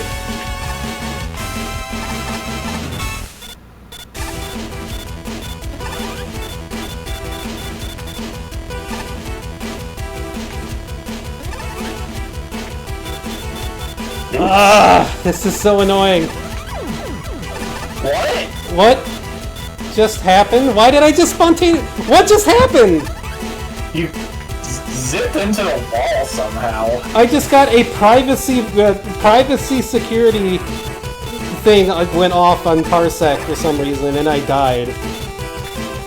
What? What? When you were doing something, an alert went off on Parsec saying security, something protected me from something, and I died in the thing. Weird. What the hell?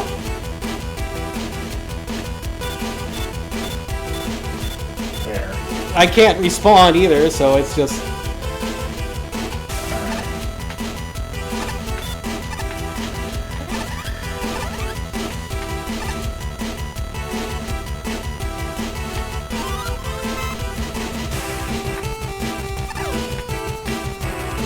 You must not let him reach the Citadel. The colony can be reconstructed, but not our work stored there.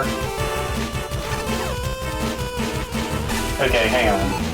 I'm gonna close Parsec. Okay. And try to rejoin. Okay. Yeah, I got like this yellow alert that popped up on Parsec, and then all of a sudden I died in here. I'm guessing might not have been from you, it might have just been Parsec derping out on the Magmal somehow? I can't do anything. I think I have to completely... Well, we can continue from the save point at least. Yeah. Ugh, this is so annoying. I wish it wasn't local co-op only. Oh wait, I got it. Yeah, you already...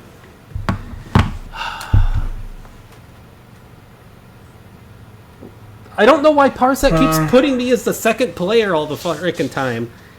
It makes zero sense. I'm the host. Why am I always being put as the second player? I don't understand what the heck Parsec is doing.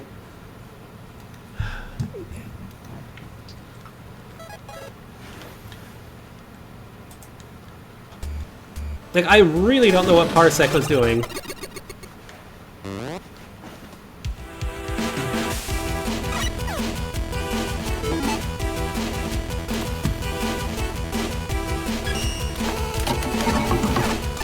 Back to adventure.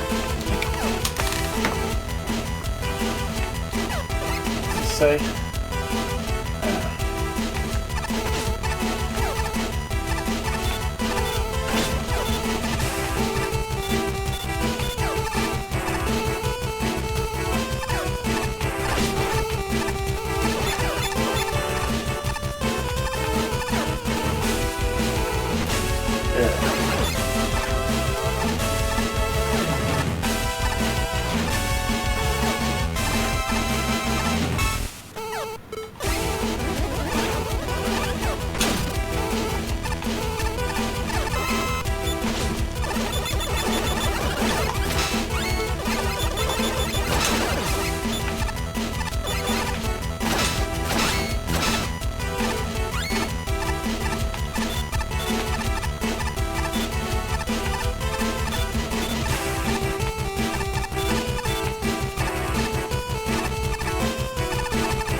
Okay.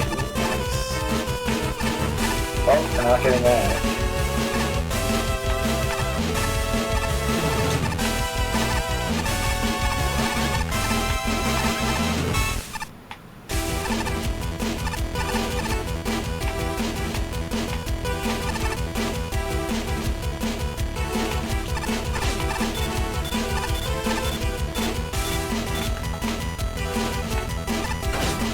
Ugh. So much damage, jeez. Woo!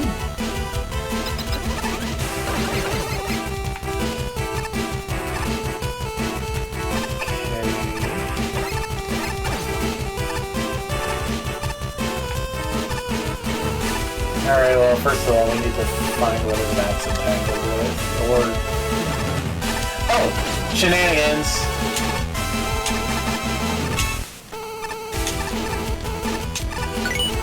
Yay, shenanigans!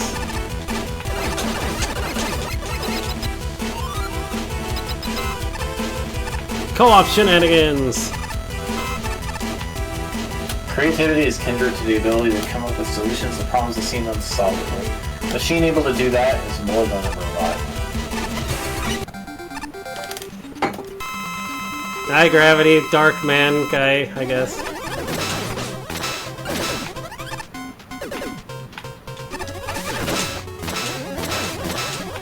Why do you have so much health?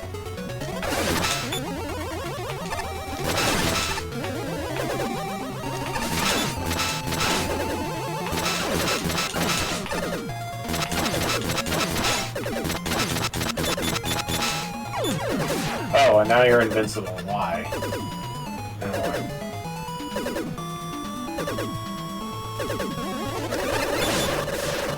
What?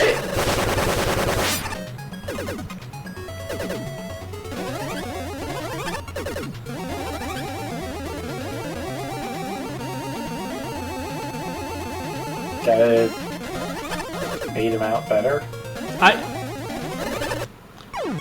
With what? He just what the hell even is this?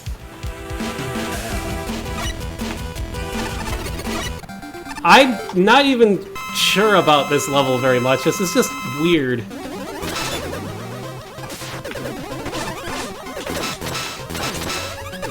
Like, what?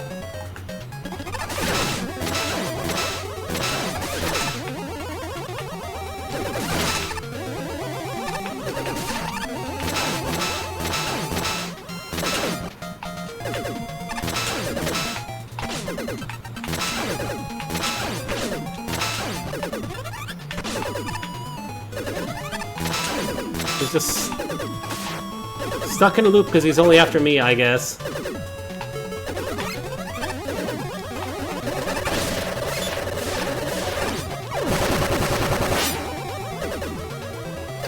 I understand nothing.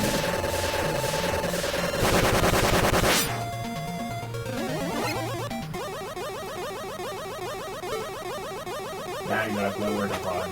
Must stop you at once, before you hurt anyone else. Wait, what?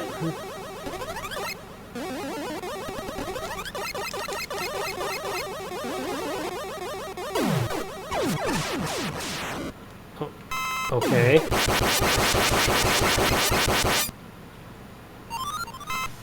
Oh, okay.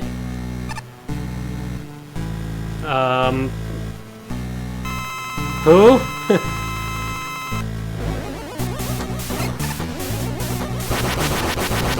Who is this? Is this somebody from that Battle Network? No. Actually, wait, it could be Cosmo Man.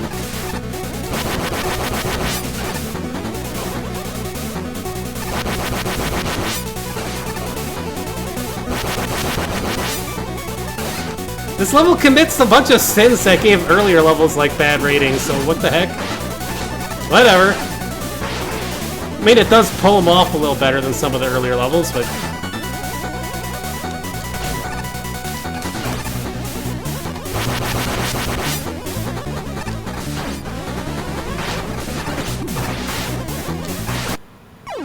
I wasn't able to pause at all. Again, that glitch is still happening.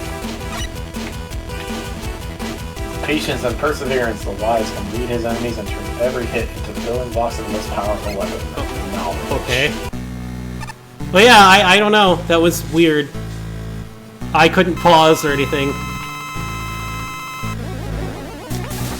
I'm going to guess this is actually more like Elecman, maybe, is his weakness. Since there's that still weird glitch with that keeps claiming Break Dash is the weakness.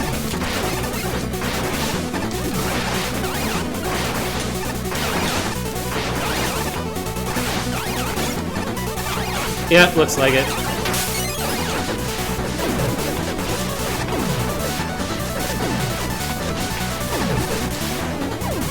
Okay, jumping kills you, basically. That's something.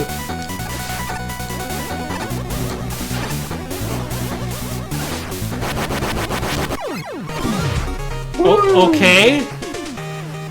That sure. Was a level. It was a level, yes.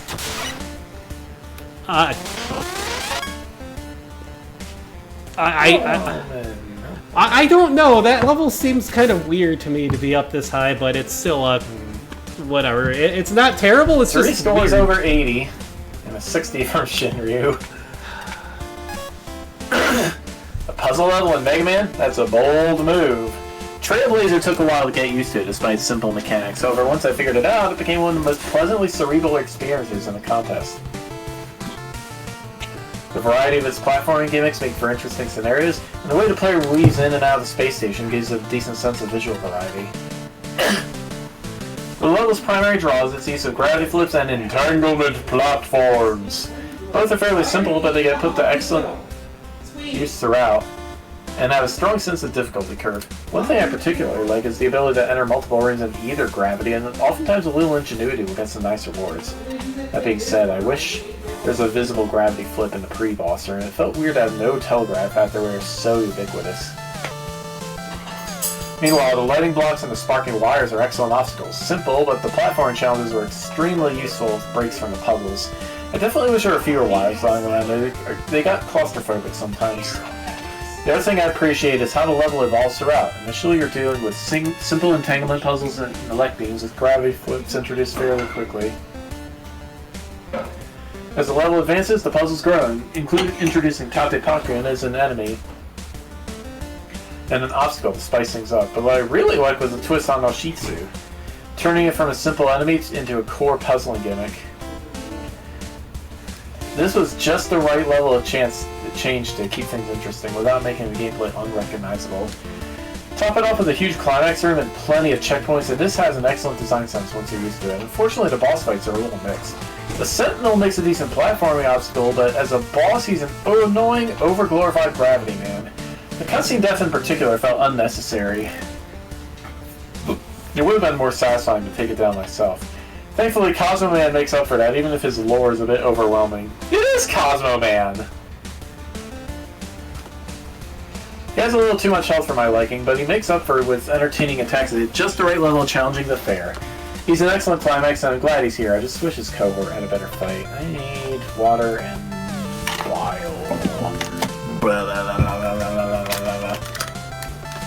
yeah.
Oh, he must have got up and get some water or something. How does this cord? Look at this. This is like right here, all tangled. It's just doing that while it's plugged in. What the heck is going on with these things? Sounds like Shinryu is going to agree kind of with what I felt too. It's not a bad level at all. It's just kind of like, I don't know. I think the boss moment was kind of at the weaker part of the level.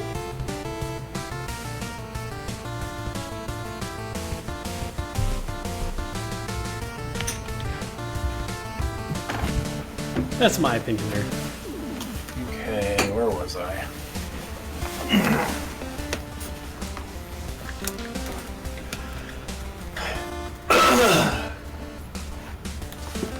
This is yet another level that I'm torn on whether or not I actually enjoy it. While it creates puzzles or interesting gimmick usage, I wouldn't say it works out for each and every setup. Of course, this isn't to say it's all bad. There's some genuinely well-designed puzzles here involving Mr. X platforms, especially in early parts of the level where you need to flip your gravity. The puzzles typically aren't long enough to affect the pace of the level too badly, at least in the first half. Even a few more things get thrown into the mix, like the green Tafe-Pakans. Up to until a certain point, I was generally getting into the stage, but that unfortunately wouldn't last. As the level progressed, I found myself getting more annoyed by certain puzzle elements, mostly with the modified Oshitsu Osaretsus, the green pushing enemies. While I like the concept of guiding them to set spots in order to cross gaps, the execution ends up being pretty finicky thanks to them not always cooperating. It feels like you need to sync up the platform and their movements perfectly for them to actually work. Apart from that, the other major thing that bothered me about the solo is the visuals in certain sections, mostly purple and low gravity ones. They still like growing on me since, but during my initial playthrough of the stage, I found a combination of damaged looking tiles and dust blocks to be rather messy. I get that it fits with the general theme of the stage, but I don't think that should compromise how coherent the level looks. Other than that, the rest of the issues I came across are pretty minor by comparison, such as the second token being a bit of a pain to get, since you can't accurately tell where you're landing after a jump during that part, along with the pre-end boss being a bit underwhelming. Speaking of which, Trailblazer Defender essentially plays out like a more difficult version of Gravity Man's fight, where he fires off more shots and is slightly hard to hit thanks to how fast he is. Funny enough, I actually found him right in the real end boss, so Cosmo's attacks are visually impressive. They're all relatively easy to avoid, barring his black hole move, but he rarely gets to pull out if you take him out quickly. Going at the boss himself being pretty slow, and all of this made for something of an anti-climax to a stage I already had mixed feelings on. So, overall, I guess it was alright. It's certainly an interesting level, but it's definitely not without faults.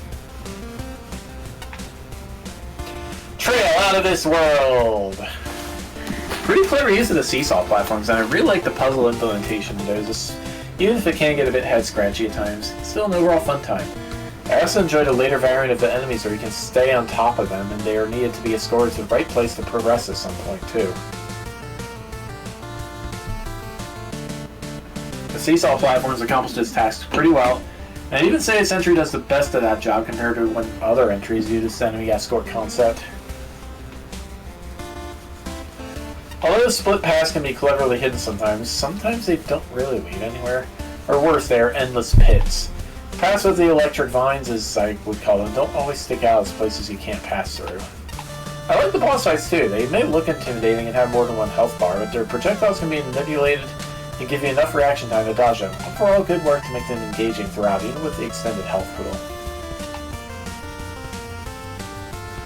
Fun fact, this is the last entry I played from the randomized judging playthrough order, so hearing Battle Network 4's Save Our Planet theme asking as the finale theme was incredibly fitting.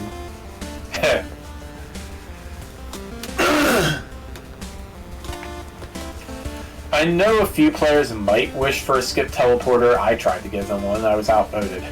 But for me, this is a blast. Long, lore-heavy levels tend to have a tendency to implode from over-ambition, but this one never loses sight of its core focus or the player experience. A very manageable selection of enemies and gimmicks, a consistent approach to challenge design, and regular checkpoints and power-ups make the 20 to 30 minute completion time fly by. I'm a sucker for sequencing and timing puzzles, and most of the ones here are impressively intuitive, efficient, and foolproof. I'm a fan of tricky platforming too, and gravity flips are used to great effect. Big rooms are satisfying to conquer, small rooms are pleasingly complex without feeling unbearably overcrowded. Despite extensive gooping around, I only found a couple places where a design didn't account for accident-prone softlock-seeking shenanigans. The only puzzles I had problems with invariably involved an enemy on an elevator. Although the sound fonts are jarringly different, all the music fits perfectly, and the main theme does wonders for maintaining the appeal of the level this long. Pop-up text gives a feeling of accomplishment and excitement upon reaching each location.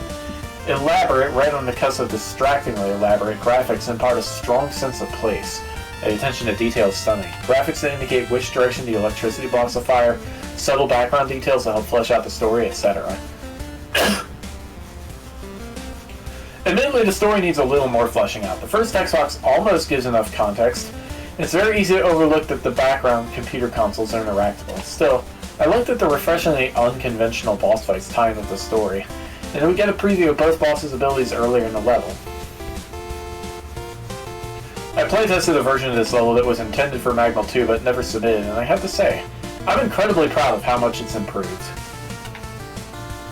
The stage lies on a knife edge. As a puzzle stage, some people just do not like that style, especially in Mega Man. It's rather long and has some fairly brutally difficult segments. I do not think this will be universally loved, but I think I do. The stage really clicks with me. Let's have fun. Puzzles are usually at their best when multiple solutions are available, and that includes solutions not intended by the developer, so be it. So, the weapons. You disable 2 of them. The screen clear, which makes sense, is when solutions involve enemies, is sort of been the game breaker too far. And I'm admittedly not sure why water shield is among the disabled weapons, so I'm guessing it's a similar idea. But the rest of the options are there. You can in fact break screens in twain and bypass puzzles in this stage and go about this level in what I can only assume are unintended manners via slide into passages with Magma Beam, an ability I've been forced to get good at judging the contest. This is all positive. It shows restraint, that a player can experience the stage how they want, and that might be the biggest boon and garnering of goodwill a level like this can attain.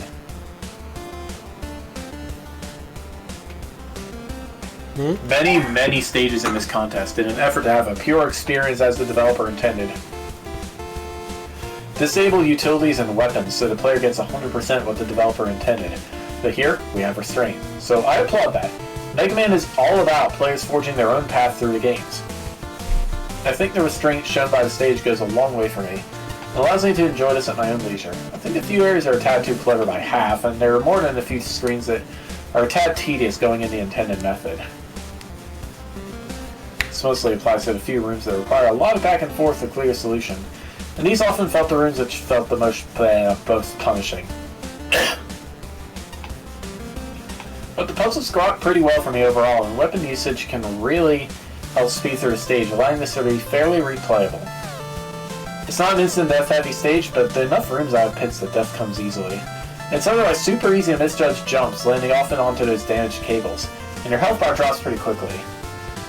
Thankfully, the checkpoint is rather generous, although the final run to the boss door pushes it, and even on repeat visits, I found myself burning an E-tank in the final rooms just to be safe. The atmosphere and that Battle Network music are top-notch, but the little touches fix a great deal that could have easily otherwise annoyed. Let's say the themes for Like Man are much easier to notice ahead of time with the new graphics than they were in their source game, in my opinion. And to end off, let's talk about the bosses. I understand why the Gravity Man edit is there, I think. Try to lower expectations of a rather intentionally mediocre boss fight to set up for a final big bang. Honestly, I think he slows the endgame down way too much. He's just too basic for his own good, though the twist that there's gravity manipulators to really speed up the fight is appreciated. He's rather dull and a bit of a sore spot on the stage, but then there's Cosmo Man.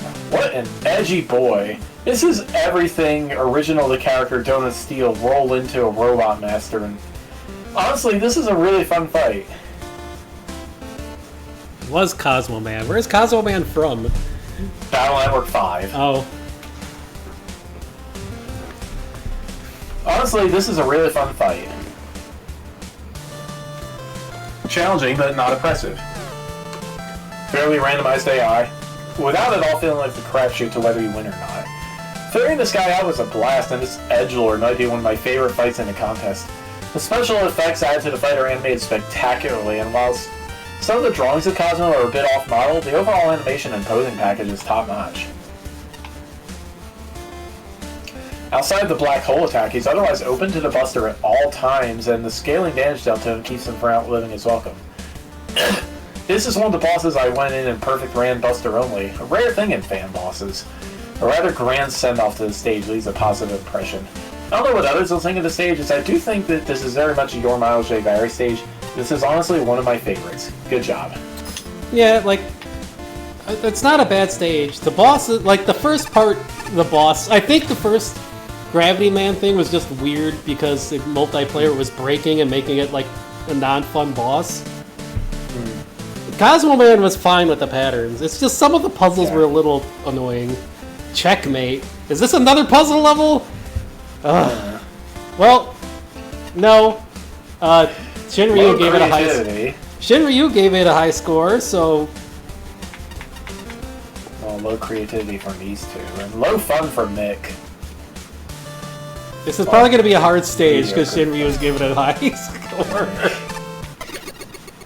Seems to be a theme in this tier.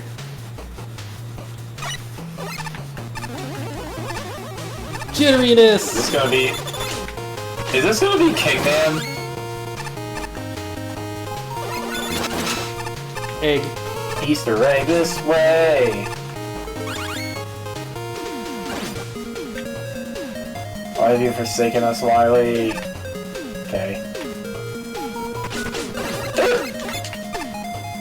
Nostalgic Turks.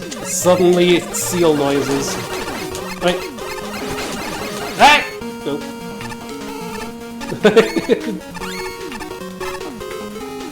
My pellet! Whoa! Whoa! This... What? That freaking... No, don't kill the... No, only kill the thing on the top. There we go. Oh! Ow! Jerk.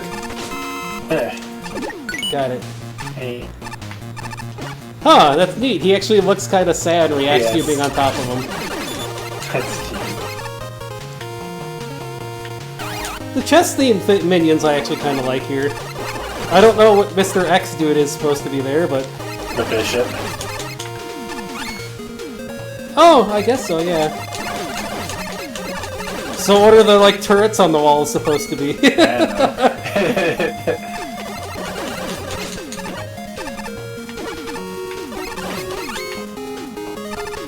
Is that the cheating device some dude used and got banned from chess for? I don't know if you ever heard about that. No. The dude programmed an actual vibrator and stuck it inside himself for somebody else to use to, like, alert him. Different ways it would vibrate would alert him to what his opponent was doing and different things so he could cheat. Using a vibrator he's stuck inside. Wait, It's I don't get it. It's weird. It is beyond weird. Thank you, Lag. Thank you, Lag. I guess that got you too. Yes. But yes, there was literally a dude who got banned from competitive chess for using a vibrator to cheat. I know there was a chess player who recently tried to poison his opponent. Oh yeah, she. That was. I think that was a girl. Yeah, And, I heard of that too. it was- Oh, this is difficult, Yoko blocks, man.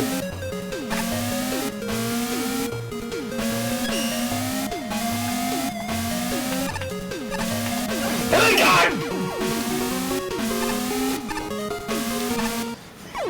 It got you too. Magma theme time. Yeah, this is like cruelty Yoko block segment going on here. Like, this is not a friendly Yoko block segment. Are Yoku blocks ever friendly? They're usually friendlier than this.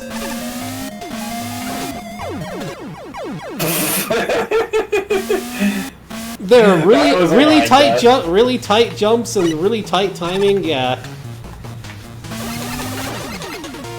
Really tight lag deaths. Darn it. I couldn't. It wouldn't let me hit the button in time.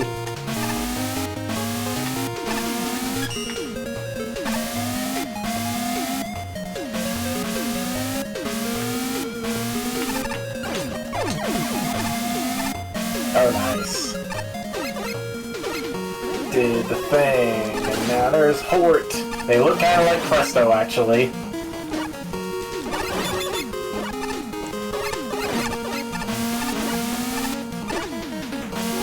Oh, Do you these know are. what game Presto is from, or if he's original to this series? Oh, this is going to suck. Oh, man. I can see why some of the scores were lower. I kind of figured the second Shinryu had high scores was going to be a hard level. I think he might just be an OC, or she, I have no idea. get the thing so you can get the thing. Get the thing as you got the thing. There's weird zips on those, so I'm not going to bother with trying to do that legit. I keep seeing stuff flicker on your Twitch page that I have open, and it makes me think somebody's posting chat, but they're not.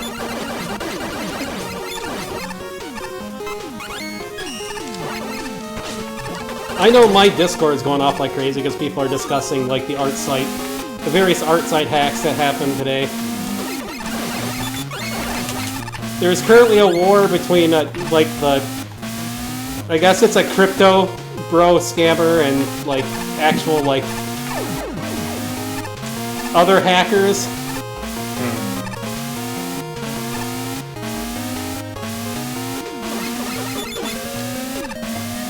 Bye.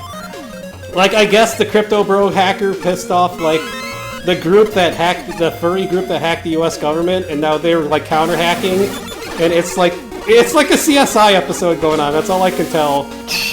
And like, because one of the art sites that was hacked was a furry site, and other art sites that aren't furry sites got hacked, so they're like, we're supporting all these sites too and teaming up to take this dude down.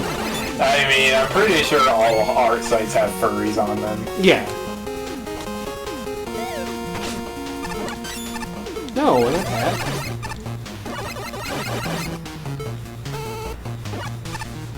But it's like, apparently, what somebody was saying, it's a Russian crypto scammer, which I guess makes all the sense in the world. Oh, for crying! Oh man, Dead. I didn't even think... You got dead. But those things don't normally shoot like sideways like that. I didn't expect that at all. It's not supposed to go at an angle. What? It's a thing from Josh Jepson's Super Mario Sunshine Let's Play. Certainly makes me glad that I never actually did take over one of those sites when I was almost bought it in the past and I had money, but I cannot imagine trying to deal with the drama that comes from running an art site now. Ugh. Yeah, there sure was a lot of drama on Fur Affinity last year over something that probably didn't need to be. Yeah, that's...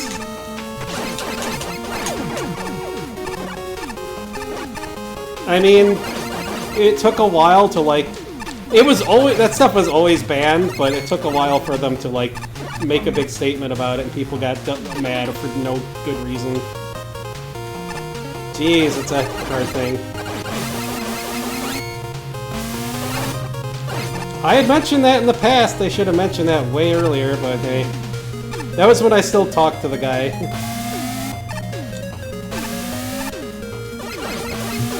Because I had... Oh, thanks, lag. What is... This is going to be super annoying.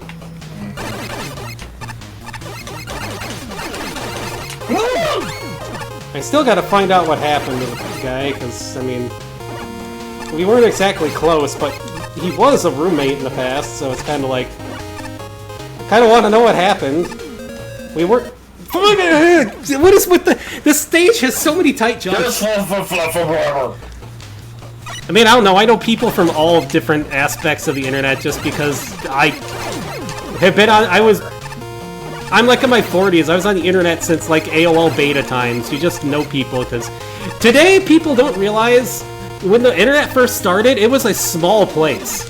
Like, a lot of the people that are famous now, or got their stuff started, got it started when there really wasn't much to the internet. So we all kind of knew each other. And it's... Nowadays, it's like everyone's on the internet. It's a huge place.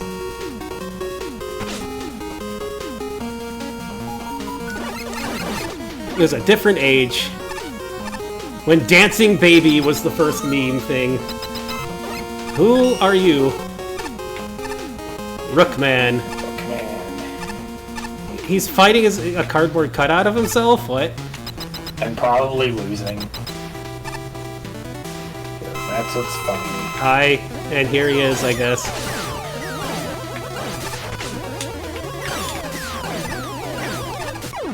Well, I don't know what he does. I don't know what he does because you just completely destroyed him with the ice wall there. But custom borders. I am not making a custom border at this point in the game. We're almost done. Oh, right. Lowest score is 70, so yeah, not bad. Yeah. Ooh, chess level. Just cruel Yoko block level.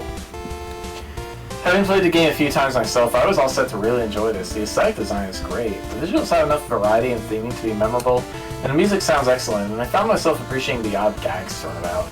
The enemy selection is also fun. The pawns are one of the more unique enemies I've seen in a while. The octos get neat challenges, and I absolutely adored the bishop-themed enemies. It isn't perfect, the wall cannons have a bit of a claustrophobic introduction, and the triple rooks before the boss are disappointingly tedious.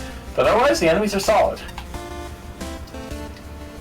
Unfortunately, the gimmicks are where it comes apart. They're not badly designed, the introductions are smart, and the scenarios are fair. However, conveyor belts and Yoku blocks are probably the most generic gimmicks that could have been picked, and they're pretty much all you have. It's thoroughly uninteresting. That's not to say there isn't an attempt to do interesting things with them, but ultimately, it wasn't enough for the situations here to stand out.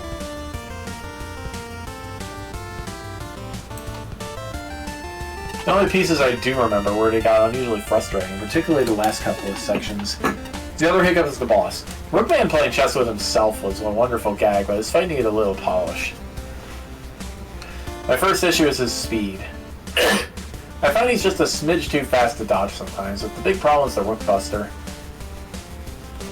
There's no telegraph for the safe spot, so you have to memorize them and rush in the few seconds you have to realize he's using it. Considering the attack speed plus the lack of identifying elements for his spots, it can be a real pain to dodge. His consistency on his attacks is appreciated, but there's a reason why ZX Advent's Atlas drew her Buster path in battle. As a whole, I don't think the level is bad. The enemies are fun and the challenges are fair. However, the meh gimmicks and awkward boss fight drag things down. I was a little torn when I first played the stage. At first, I felt there were elements that made the level a bit too basic, and yet I couldn't deny that I still ended up enjoying it. Maybe I'm just a sucker for good theming, but either way, I ended up appreciating a lot of the platforming and custom asset usage here. In fact, there were really only two particular issues that got in the way of my enjoyment, which I'll go over in a bit. I think my favorite aspect has to be just how focused the stage feels as a whole. The only episode feels like a proper extension of the previous one, with very few acting as filler. Building upon the gimmicks and enemies to create a mostly fun, well-rounded series of platforming challenges. The whole chess theme makes it a lot more memorable as well, especially when it comes to the enemies. The visual designs on all of them are fantastic, not to mention they function just as well. I absolutely love the small detail of the pawn's movement, with how they move twice as much distance ahead the first time they attack. And I really like the inclusion of enemies you can stand on. It's not something you see too often in Mega Man levels, and it certainly helps add a small bit of variety to the platforming here. As mentioned before, however, I do have two major problems with this level. The first is the Yoku block segments. While I appreciate that you're given room to observe how most of them play out before 10 PM, I still found them to be some of the lowest points of the stage. Some of the jumps involving them are a bit rough, especially the one where you also have to contend with a wall-mounted cannon, essentially making it so you have to wait for an opening in two differently timed things. The other major problem I had was with the boss. To put it simply, I just didn't enjoy Rookman's fight that much. Aside from the move where he rains rooks down on top of you, I found avoiding most of his other attacks to be somewhat of a hassle.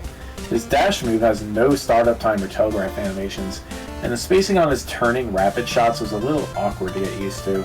Despite those issues, I really enjoyed what this level had to offer, especially when it came to the music.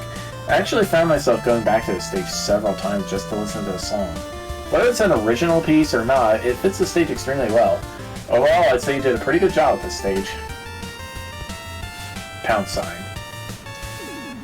It is for sure a chess level, thankfully only as part of the theming. Mega Man himself is not constrained into any awkward movement rules here. The movement restrictions instead are enforced with the stage's titular chess-inspired enemies, like the pawn moving 2 spaces initially, then moving 1 space afterwards. The bishop cross things only moving diagonally. The rook pieces as very fast shield attackers running at incredible Hig speed are also amazingly fitting. The Hig guys who go speed! sad when you're standing on them are very cute and funny. The speed went so fast the H got before the G. I like how you established the Yoku block jump timing in the first screener to show up. Before that was being used during actual platform challenges with real penalties at stake.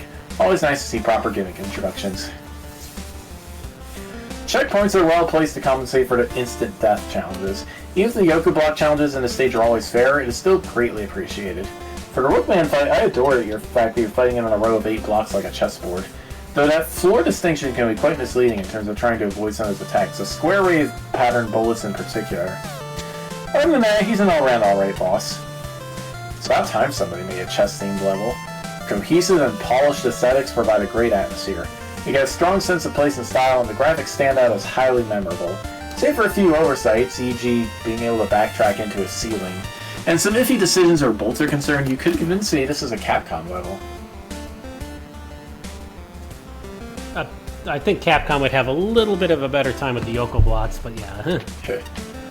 Thoughtfully crafted enemies are the highlight of the level, although it took me too long to realize you could stand on them. The platform enemies are neat. Both visually and behaviorally, every chess piece is readily identifiable and thoroughly charming. Pawns and kings are my favorites, and the bishops add a great layer of trickiness. Rookman's creative variations on moving in a straight line make for a tough but fair attack pattern.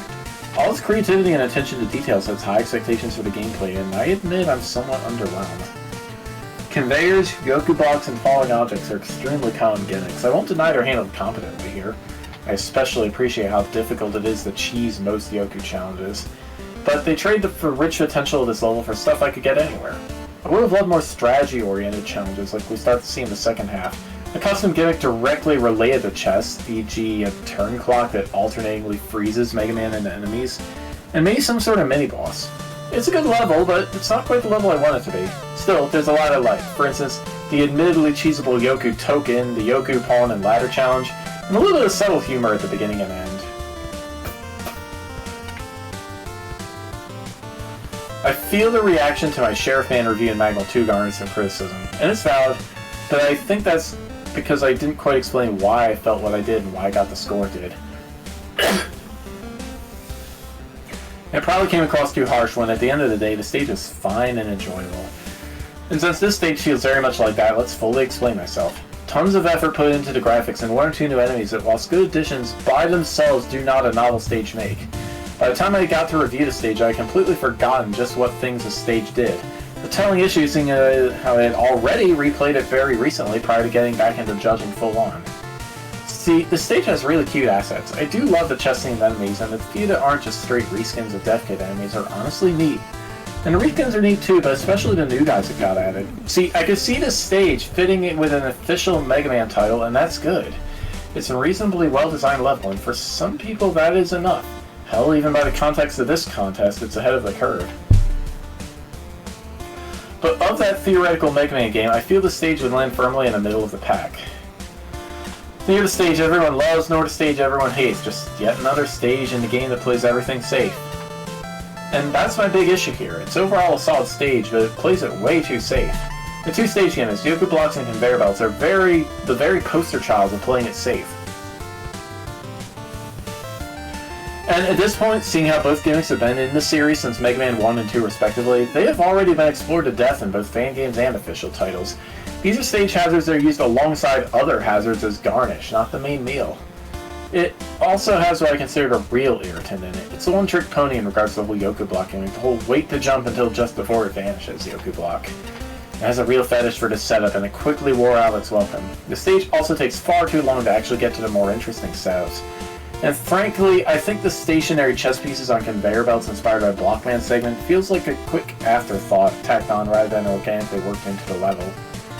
For what it's worth, it's still an enjoyable romp, it's cute, but honestly, submissions to games like this should go big, even if that results in failure. Rookman is much better than the stage he's in. Interesting patterns, and while yes, his Buster is just a rethemed Aquaman and water spout, it all comes together as a novel, fun, and just plain good Robot Master fight. Combine that with good tells, excellent animations, we have a fun boss I'll likely come back to refight in my own time.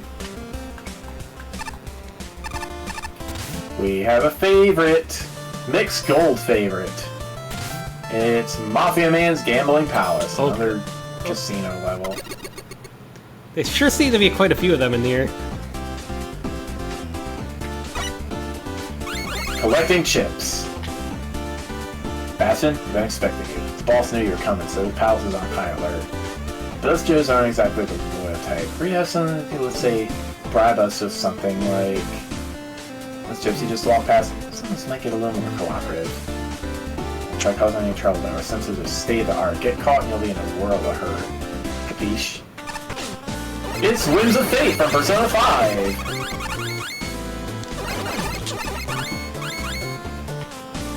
Let's go up.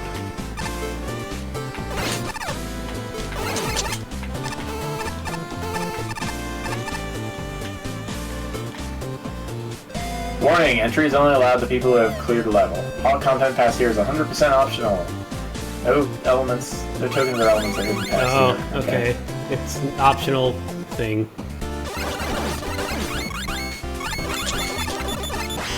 Oop.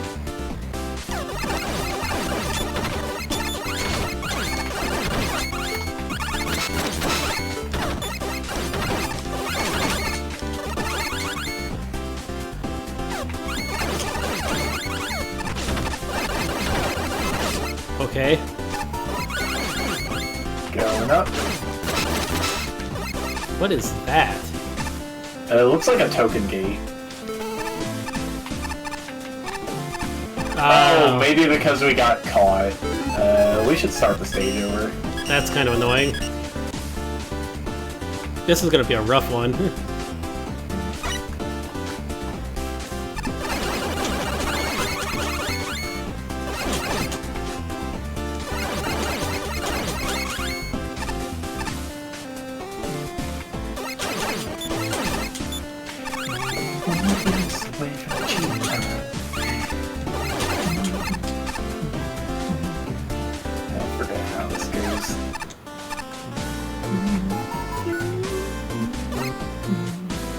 Hey Bastion, see that path up there? You can make it accessible for, let's say, 125. See yourself, Bastion. Gotcha. Swoosh! Doggo. Woo!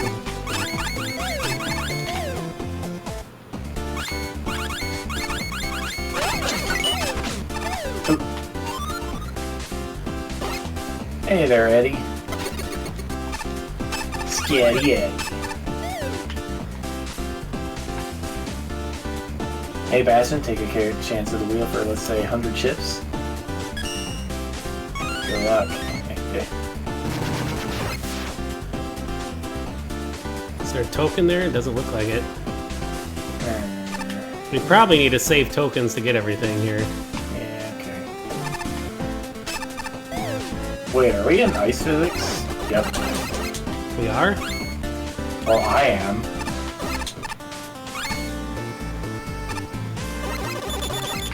Yeah. Oh.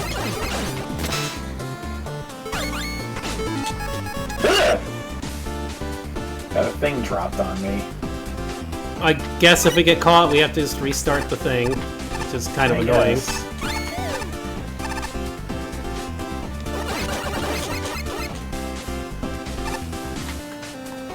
Not ice physics anymore.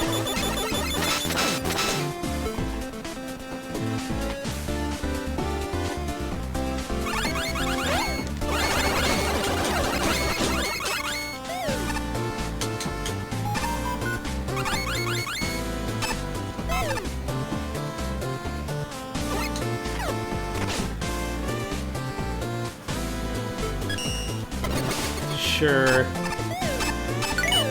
Don't necessarily need that for that, but whatever.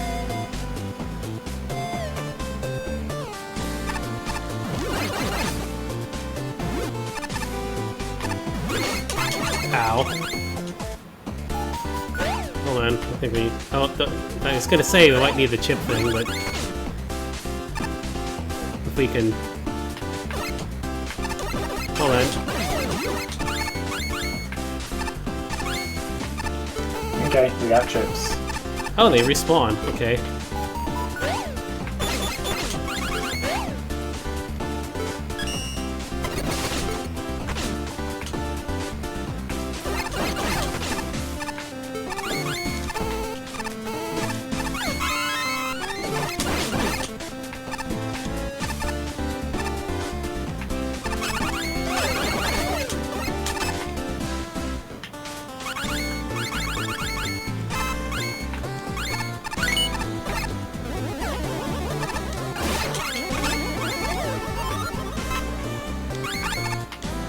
At least we can restart the checkpoint to get the...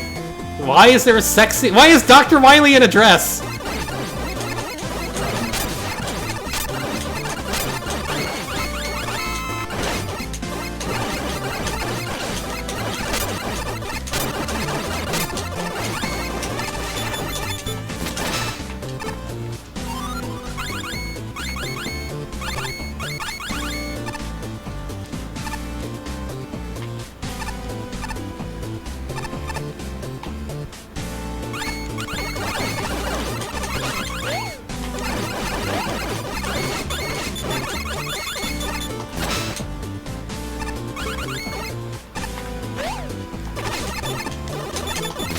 Are those things causing the ice physics?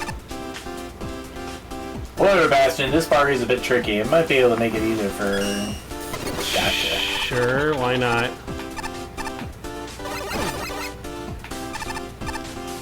Whoa.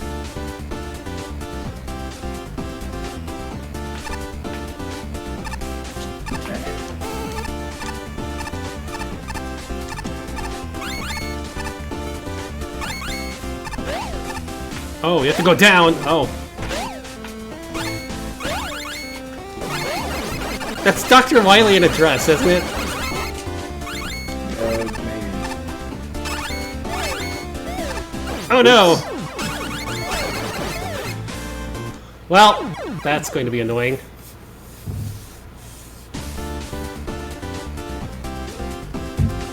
We can stockpile chips by dying, at least, I guess.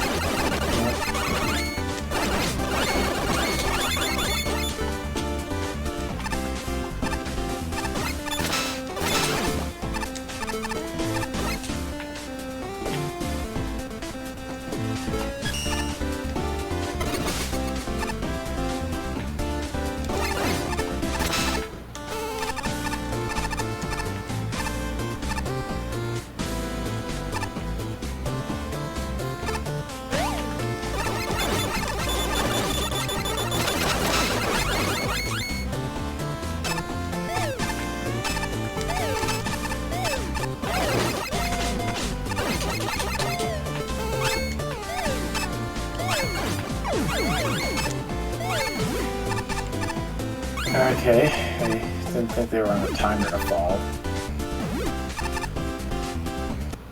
Oh, that's not a secret way down, it's just spikes.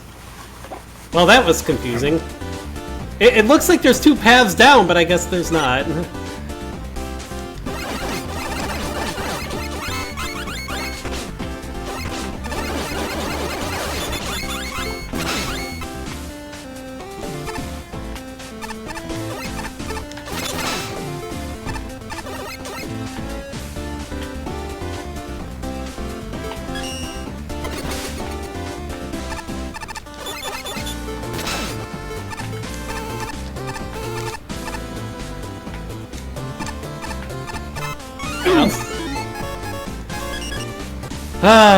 That's annoying. I actually, like, the security thing is, like, an interesting mechanic, but it almost detracts a little bit from the level 2. At least to get everything.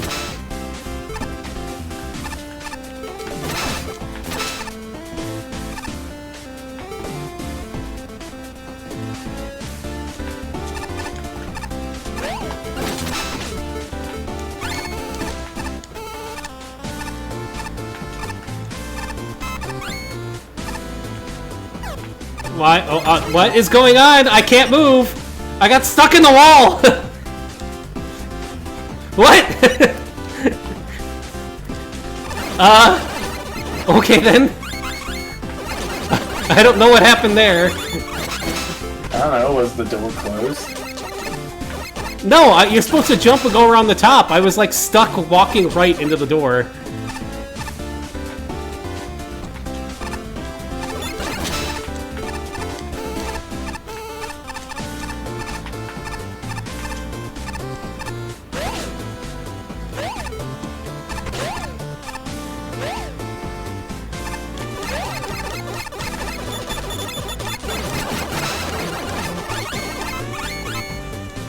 This segment is going to be annoying.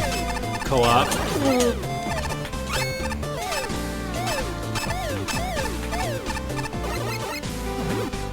Okay.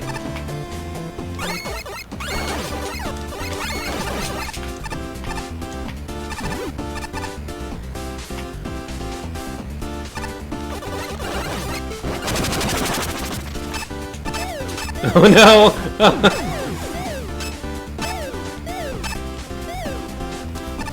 Uh-oh. Whoa!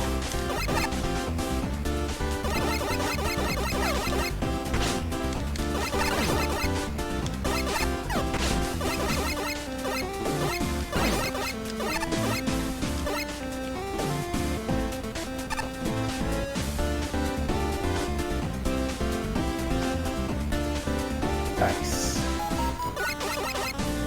Going up.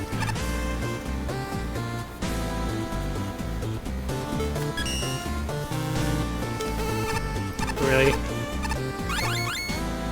There you go.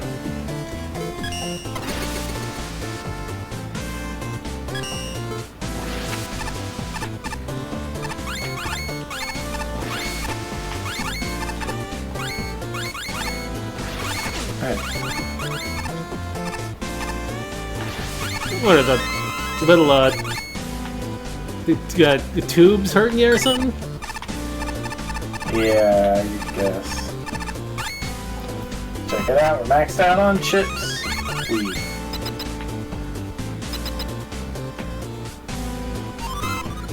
Health? What's that? Nothing I have. Bastion, I've been expecting you. You've been causing quite a bit of trouble since you showed up, but I'm a nice guy. I wanted to forgive you. Give you the element, and we both forget this ever happened for about 800 chips. Do you have a deal? Do we want to fight him or what? Alright, you decide. You're greedy, Bastion. Me and my guys can make this look like an accident. But does greed have anything to do with it? We're gonna steal your heart, buddy, or something here.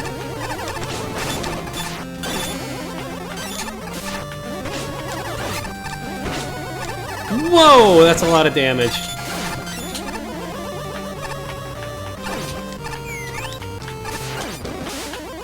I could have used that. Oh, hi.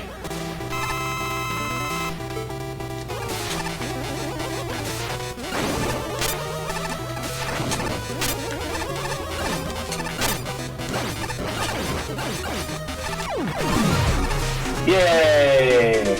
Better right, okay. We infiltrated to beat up the Mafia bad guy, that's all. At least Bastion won't get involved with the Mafia and then find out he has an unknown son. That's Garen's thing. Still very weird.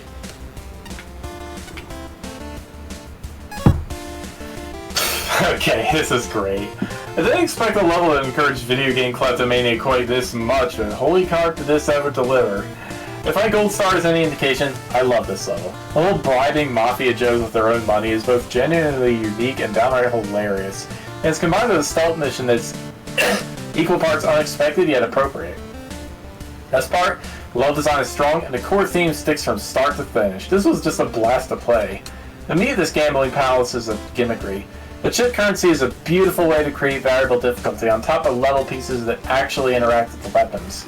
It's also thematically appropriate with the tokens, and the rigged Wily wheels gave me a chuckle.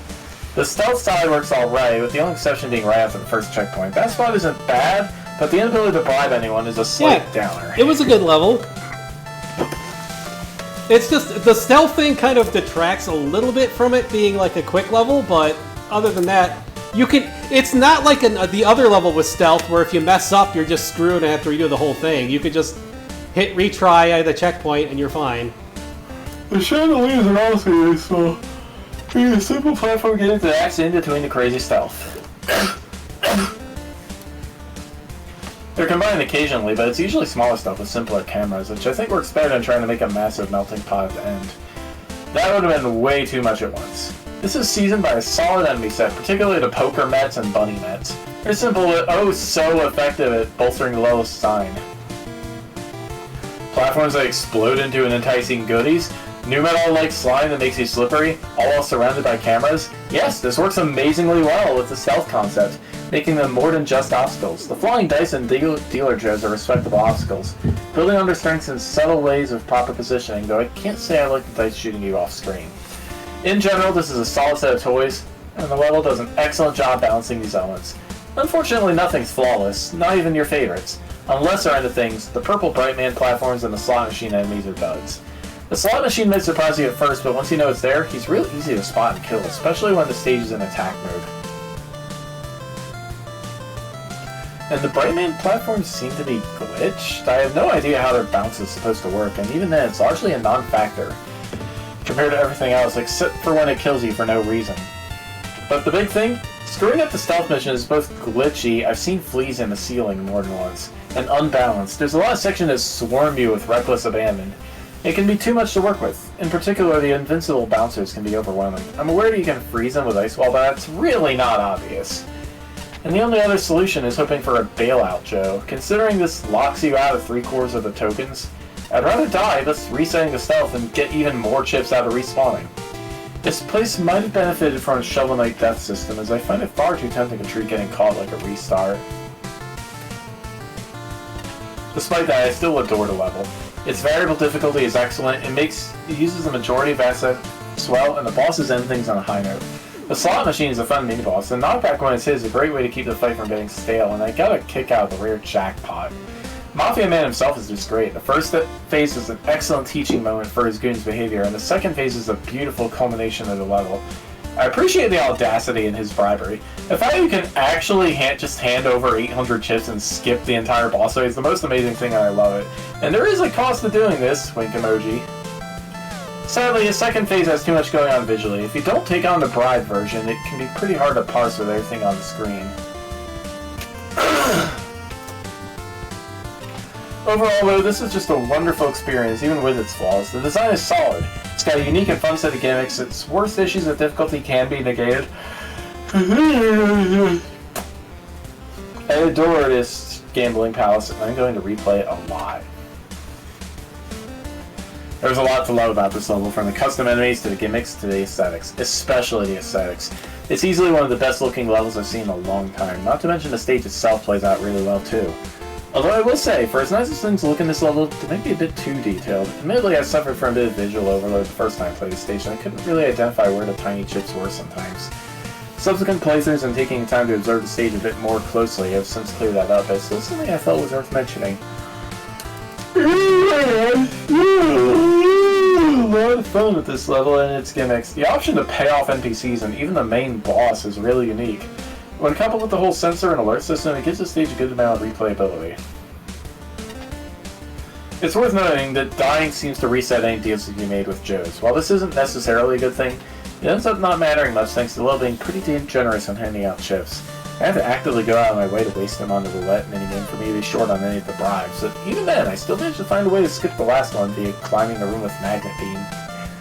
Other than that, I'd say the only thing I really don't care for in this stage is the arcing platforms. Mainly it's because the larger ones bounce you up slightly when they reach the end of their path, which only serves to make jumps a bit more finicky.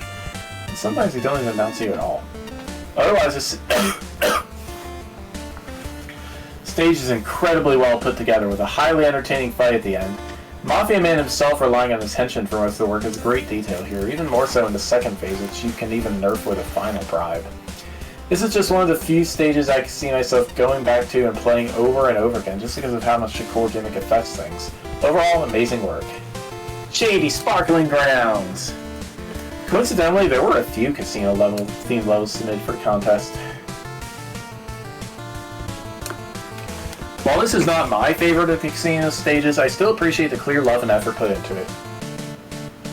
The currency system is neat. I like the application of the bribery system used along with it, where it's really only necessary if you want some parts of the level to be made easier. One exception is where the tokens are involved, but they're optional collectibles. It's also funny that you can skip the boss entirely with it if you choose to. What I'm not really a fan of is the alert thing. Once you get caught, there seems to be no way to make it stop except for dying. It makes the stage so much harder with sentries gunning you down. And the spongy guard enemies dealing insane damage to you. Worst of all, the bribeable Joes become unfriendly as well, so the other unique mechanic of the stage is completely nullified. It's just better to force respawn once you get caught to avoid the hassle.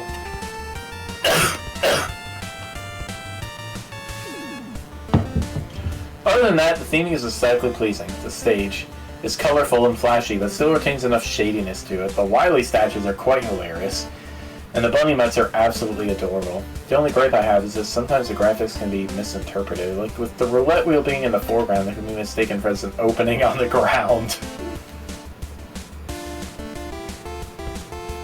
Yep. The highlight of the stage for me is the fight with Mafia Man. I quite like his design in his fights. They're a bit slow-paced, which is a nice contrast to how most Robot Master fights in contests tend to go.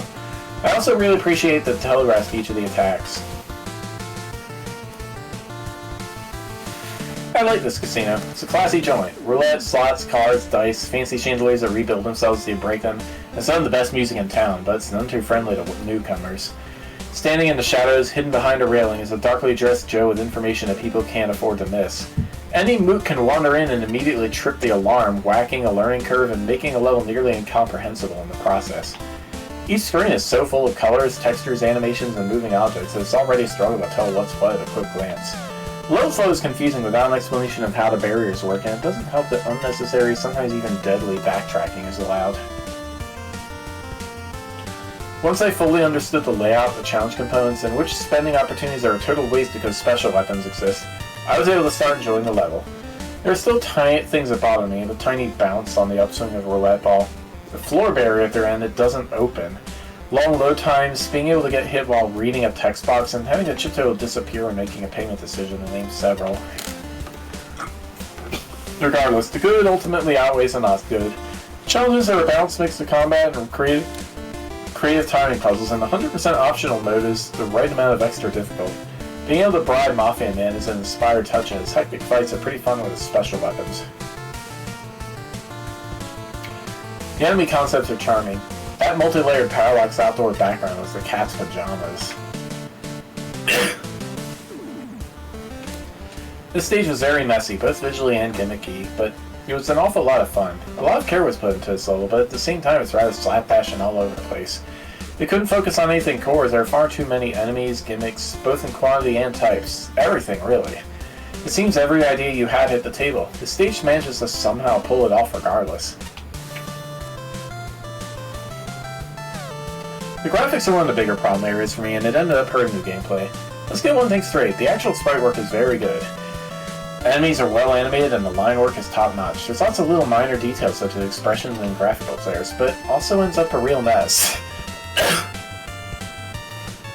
It's often hard to tell what you're looking at, which leads to a fair bit of confusion on just what you're supposed to be standing on and where. And the level is so colorful that enemies and important assets start to blend in with everything. It also results in several cheap hits and even an occasional death, which is further exacerbated when the alarms get set off. Things such as the falling lights continue to have a nice casual ramp up in difficulty. Outside the aesthetic problems, I think the level's alarm system is super creative and well introduced. But the best part of the stage is the poker chip mechanic. It offers some very unique and creative setups and is a novel way of implementing side paths. Several stages in the contest feel let down by multiple routes, but this works for me. And I also love the fact that, yes, this even applies to the boss. Bribing the boss to ensure an easy victory? Okay, that was good. I laughed hard when it actually worked. Speaking of Mafia Man, when I did get around to fighting him, he was pretty damn good.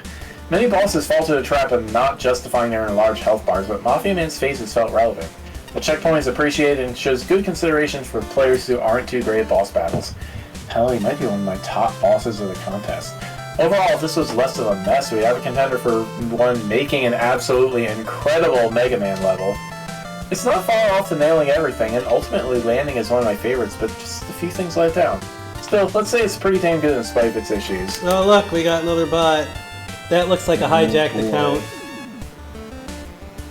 Yeah, hijacked account. I can't exit.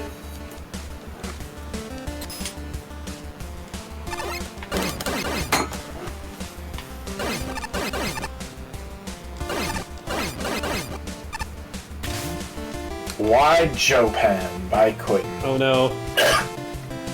93 from Flashman.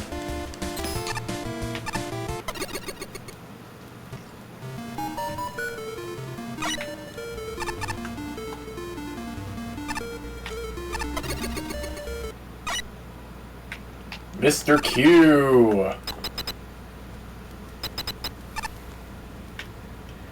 Different site director. The organizers labeled Project America as a failure and are shutting it down. Due to this, the site is to be immediately abandoned. Please be considerate and do not steal any valuables and instead return them to their rightful owners. Yours truly, Mr. Q. Yay! That was token 3? Alright. E-tank up there. Uh-oh. There's no magnet beam.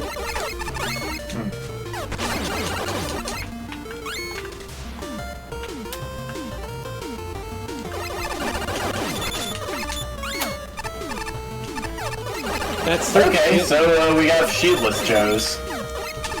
But they're behind a shield anyways. Yeah. Near to that.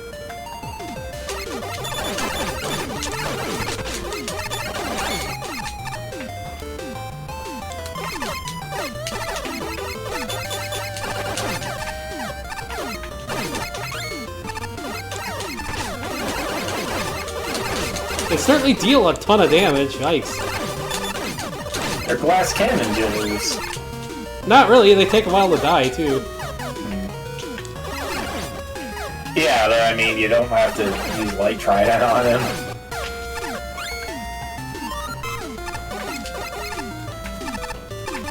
It's Footholder, baby.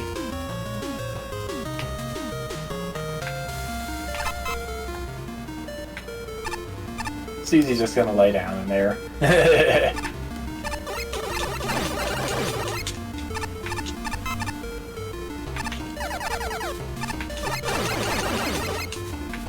Ooh, hello. Die. Darn it. Really? Well.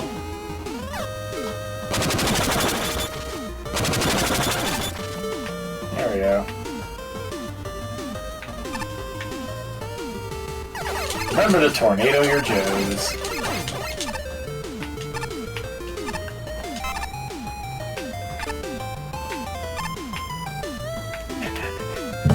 Footholders are also Joe themed. That's pretty good. Ooh, this looks like it's gonna be a pain in the butt. Whoops. Ah!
Oh no, he made a Drod noise.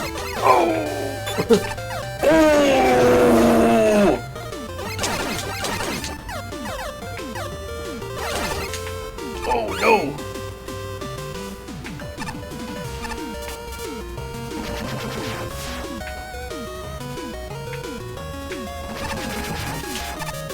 Banyan. Yeah!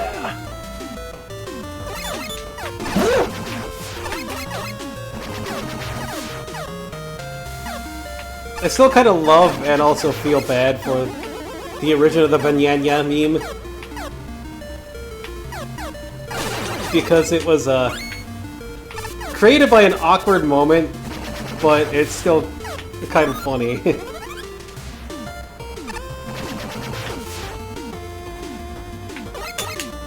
Oh, that's a lot of damage!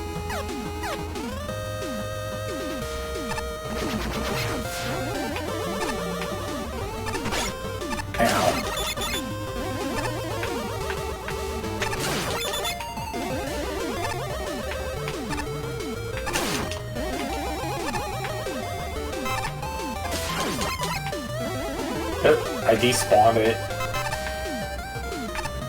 Yeah, like Banyanya was like something, a meme that accidentally came about because when Vine Sauce met with the angry video game nerd and his crew, he got nervous while being interviewed on the couch and mispronounced banana. It's like I can feel for that, you know? You just got that down there, didn't you? Did I? Yeah, I did. Is this just a long level?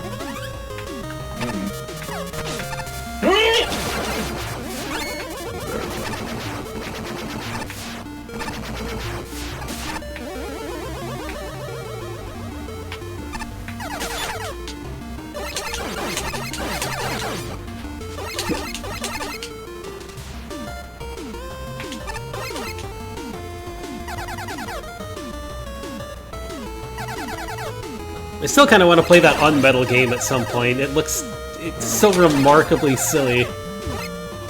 The parody Metal Gear game, where your choices like completely alter how a game goes. I don't know if you've seen Vinny playing any of that, but it's great.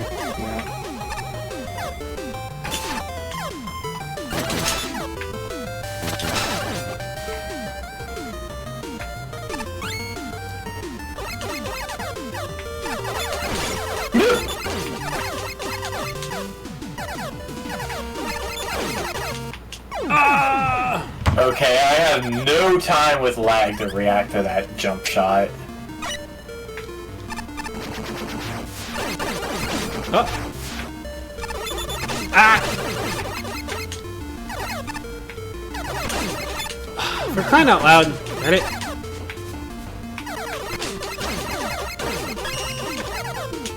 Jumpin' Joe Flash here. Oh no! No! Laggity lag. This is not a level made for co-op at all.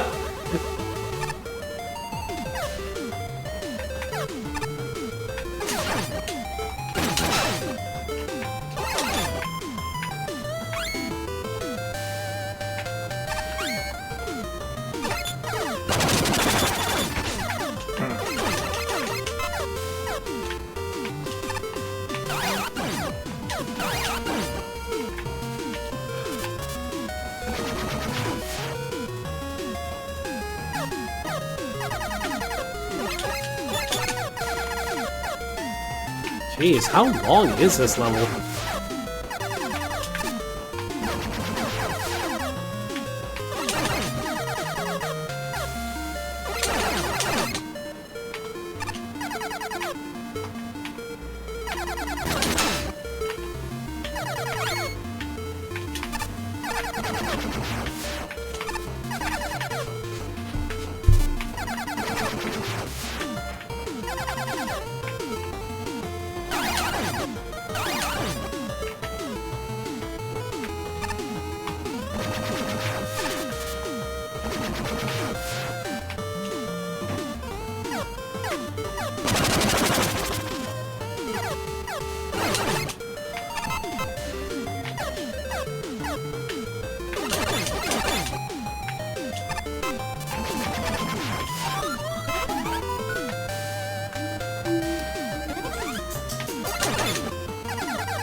Oh.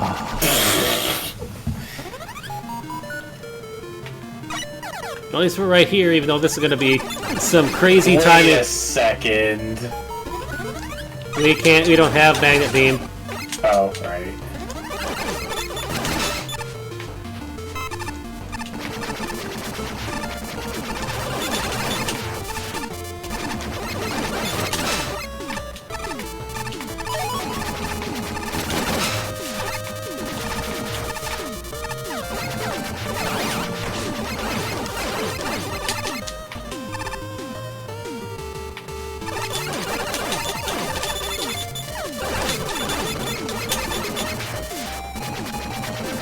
Hey! Yeah! We both made it.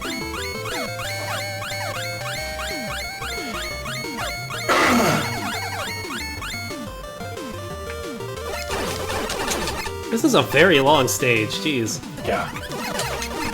Yeah. Oh, low gravity. Race it.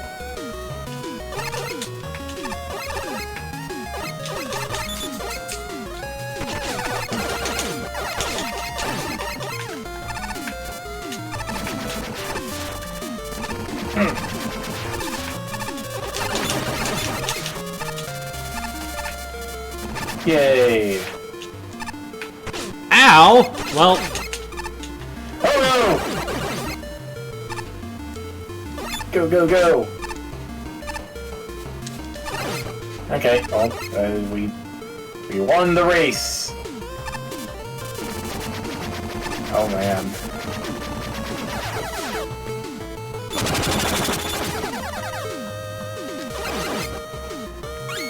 Yes!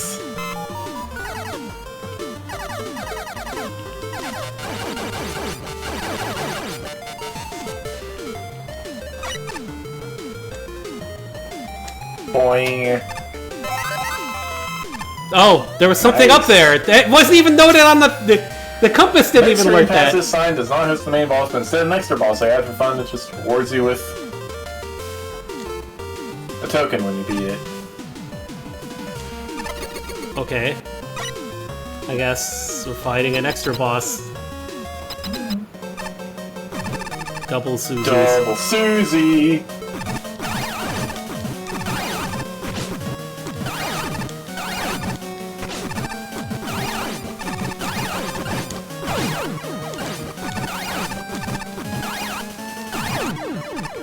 Yay! You win!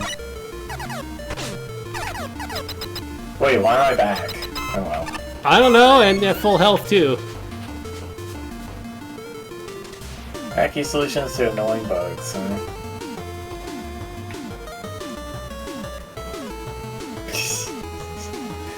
According to each other, I knew Flashman was a judge.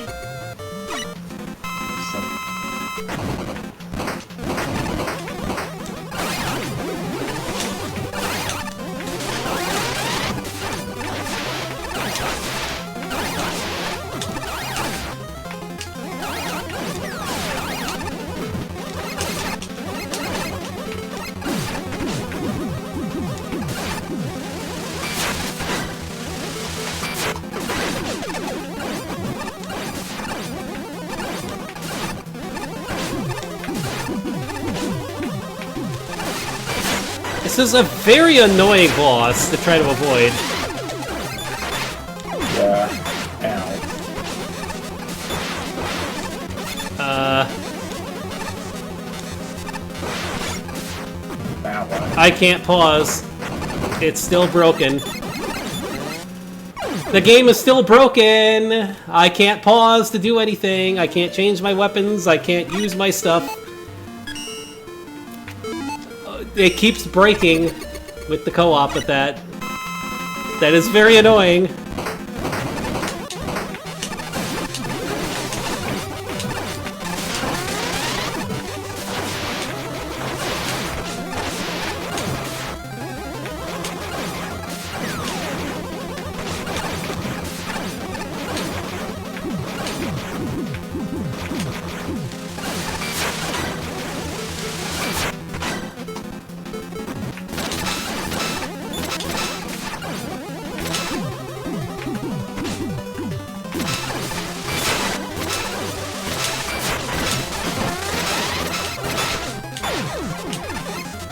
This boss is very much a low point of the level here. This is a very low point of the level. What the heck? I don't even think it has a weakness. And it's just annoying.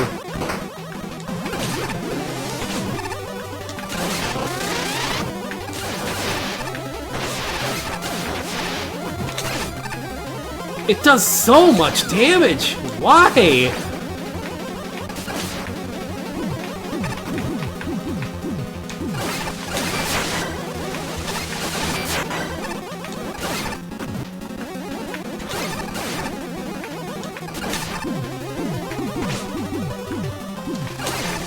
There's a safe spot where I was standing, apparently.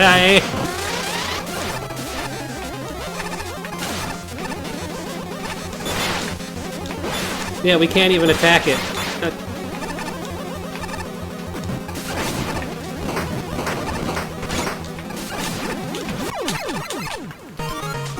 That was an extremely annoying boss. What the heck? Yeah.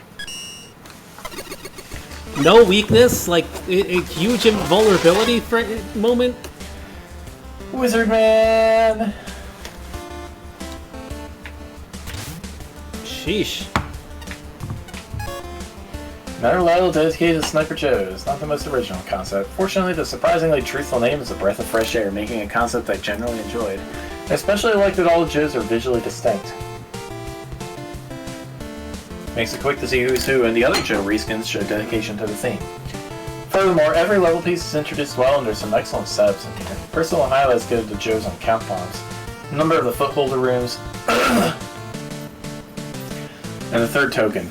In general, this is a fun to play, which is vital for a level, but while introductions are solid, the difficulty is kind of skewed. The third footholder in the level is a bit of a difficulty spike as is, but my biggest issue is that everything does too much damage. Regular old green Joe shouldn't be doing 5 points every time he shoots you. That's 6 hits to kill, and most of the enemies here do that kind of damage, so it's really easy to underestimate and die. Beyond that, waiting around for footholders is generally tedious, particularly in the last room. And the number of times I was able to sneak buster shots through the reflect blocks is a little jarring. Bypassing them with weapons is one thing, that's what weapons are for, but when the general buster is breaking things, kind of defeats the point.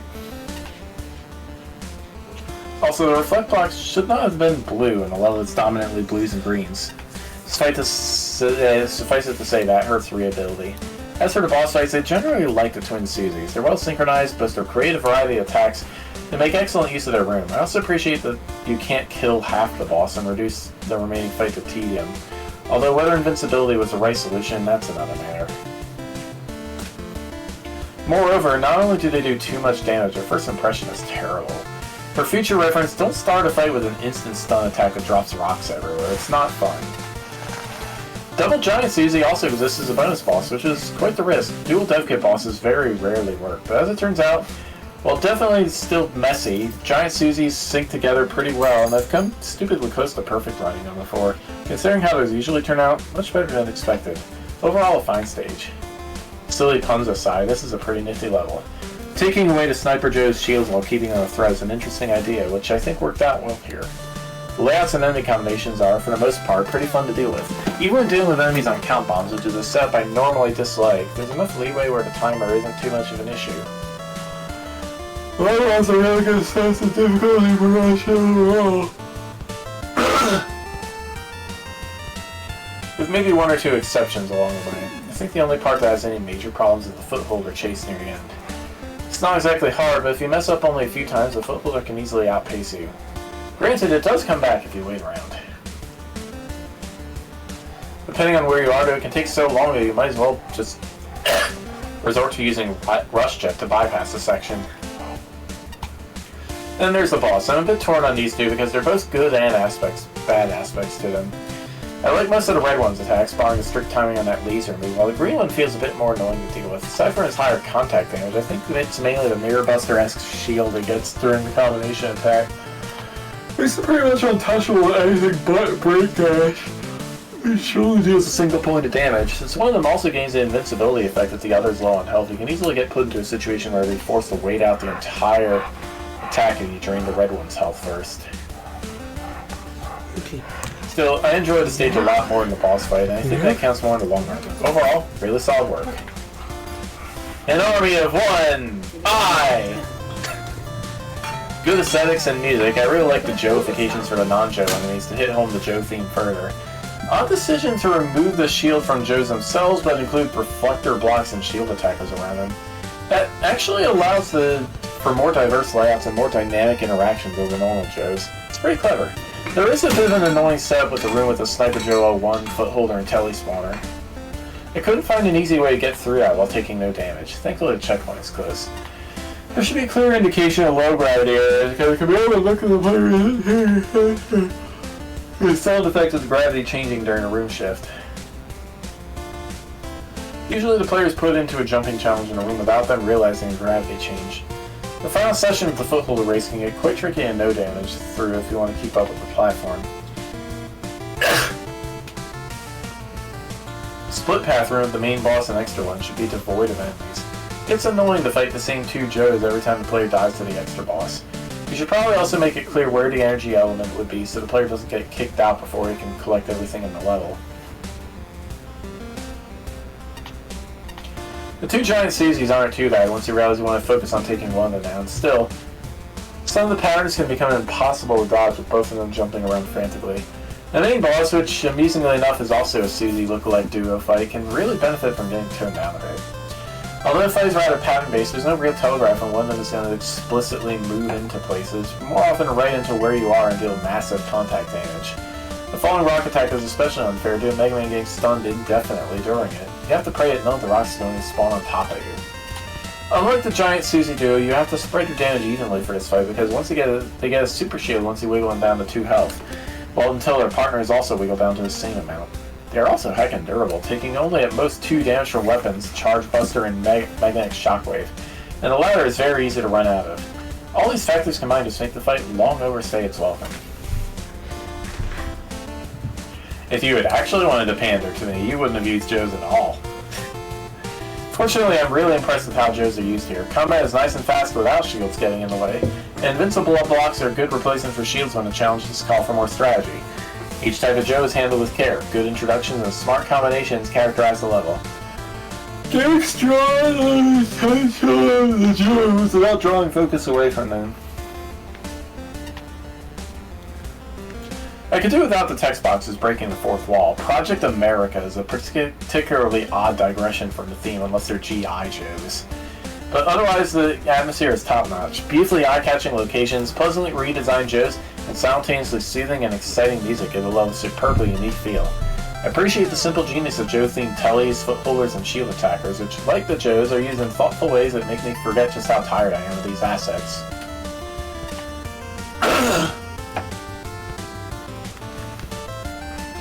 The boss is especially clever, both functionally and aesthetically, and a satisfying conclusion to the level. My only problem is that the optional boss fight beforehand steals its thunder. My initial reaction to the real boss was, oh, this is what that last battle should have been. Other complaints are minor and few. The little propeller platforms kind of bug me. The first section screen of the bottomless pit is a scotch more complicated than necessary. Disabling Magnet Beam was the right call, but it should stay disabled in the boss fight. Everything else is a treat, from the excellently crafted count bomb token areas, the second one is awesome, to a perfectly paced final stretch.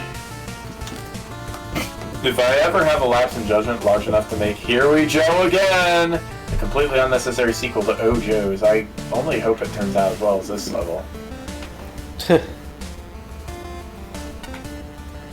What a surprise! A fun Sniper Joe level. It still has a lot going for it. Very creative setups with generic gimmicks and enemies, and very much has its own identity behind it. You get the general idea behind the level quickly, and it pulls out several great tricks to keep you on your toes. I thought there were a few rough edges that need to be pointed out, though. The portion where you're chasing after a footholder, if you fall behind, you're either waiting for a long time for it to reset, or using weapons, which is a bit irritating. I wasn't a fan of the optional one. It seemed a bit lazy and ill thought out. As for the main one, a fair bit of this boss is good, but 1 or 2 attacks have 0 tell to them, and those attacks are the ones that do the most damage. The anchor shield attack having no tell is a particularly low point in this boss battle. It's so fast. And yes, I'm aware, don't shoot it during this portion, but it also has the ability to shoot a super fast projectile its own way without warning, so what the hell? I also didn't appreciate how if you lower one of the pair's HP, it turns invincible. This was a design blunder in my eyes. It doesn't reward the player for playing well and just serves as artificial difficulty. Had these two things not been, well, things, I'd love this boss, but as it stands, I don't. Bosses aside, the level itself is great. I did really enjoy this one. Good job. To 11th place. Access Corridor Alpha 98. 98. Joe. This is going to be a puzzle level again, isn't it? Oh, man.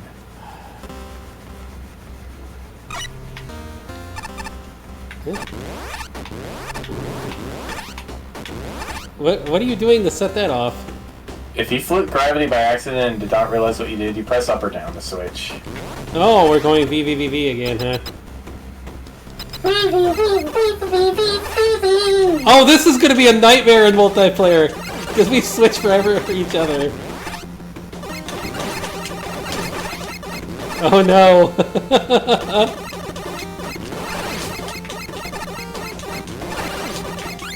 Oh shoot! What's the name of this game? I recognize the. Oh, I don't remember it. Oh, it's an NES game, and you have to go and like destroy the core of like a planet or a base, and then you have to escape in time at the end. I don't remember the name of it though. Huh? What? Not Metroid. That sounds like Metroid. Not Metroid, no. Ah! It's following you instead of me. Good night. Ow. Ow.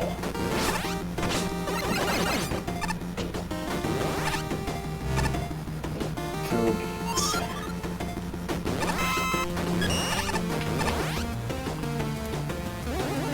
Shoot, I don't remember it. I have the game.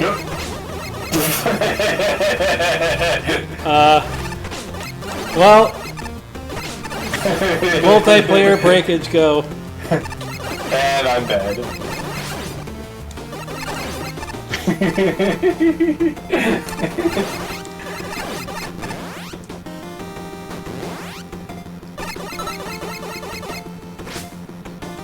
Oh, wait, no, this is a metal. What is it? Not Metal Slug. No, metal. It's Metal something. Metal Gear? No, not Metal Gear. There's quite a few games with metal in the name. Huh? Wait. Oh. You can probably break that and slide into it. It's not Metal Yay. Panic. Ah, what is it? I would have to find the game itself. Not that. Alright, well, while you're trying to figure that out, I'm gonna go get my water. I do not remember the name of the game. Because I need water to do the thing. It was a good game, though. I just don't remember what it's called.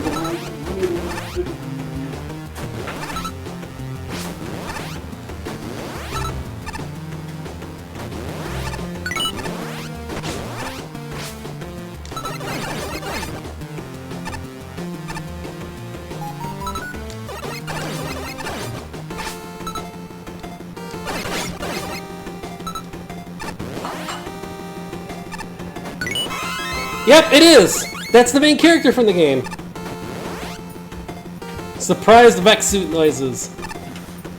It is indeed the game I was thinking of, because there's the main character you play as in the game, right here. Scooty! Hi. Yep, this is the main character you play as in the game I was thinking of. It is exactly what I was thinking of. I just don't remember what it's called. Eh, one of the judges might know. It probably. Probably a Spark, if anybody. Metal Storm, yes. Yes, Metal Storm, yes, that's it. Oh no, I even remember this boss from it. Oh no. 4 health bars, oh boy.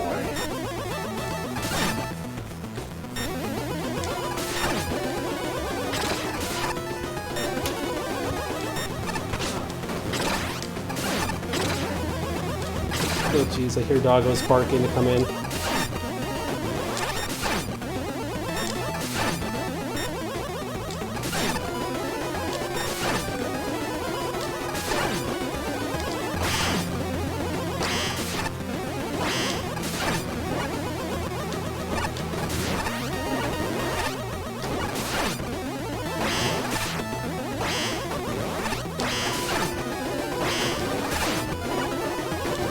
Yes, Lakota, I hear you. Hold up. We're fighting the boss, buddy. Ah, it's reversing my gravity.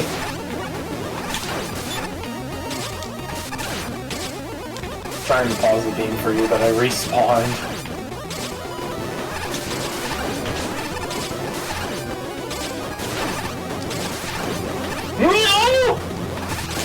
I'm trying to time it for both of us.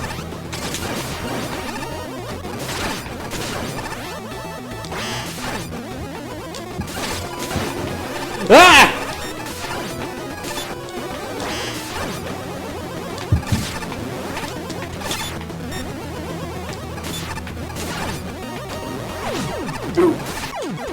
Whoa! Yay! I dodged that last attack right at the end there. Yikes. Okay, time to go get the coots.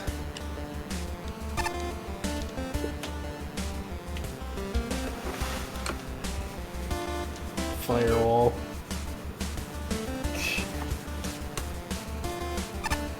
Alright. Okay. While you're reading the stuff, I'll get Coots. He's borking. Bork.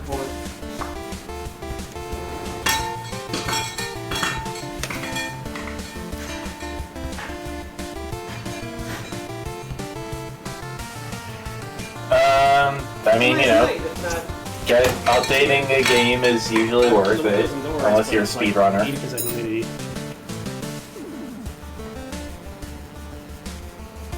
I recognize Always these visuals. update. A crossover I with know a lot Metal of us have Storm. co-op fixes. We've been reporting a ton of co-op problems, I'm guessing are being fixed, but there's still other things we should always update for. Complete with at-will gravity swapping. Considering Gravity Man happened, this is not unfitting, and the G-Rev system handles like a dream. The introduction is excellent, quickly explaining everything you need to know, and the level keeps things fresh with a small variety of gimmicks and obstacles. Particular props.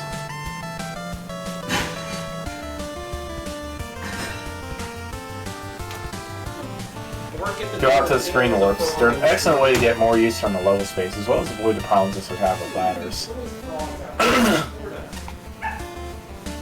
Sadly, the enemies drop the ball. Not because they're bad enemies, there's some real clever placement with the first walkers. And the gimmick-type enemies, the fire crabs and the green railbots, were outright excellent. However, the majority of the enemies might as well just be target practice, especially the wheels. Getting around them can be slightly tricky at first. But they all died of charge shots. As a result, once they understood the gimmick, none of the outright enemies were threats. Heck, I didn't even notice when the Walker robots got cannons. They just weren't as important as the green machines on the walls.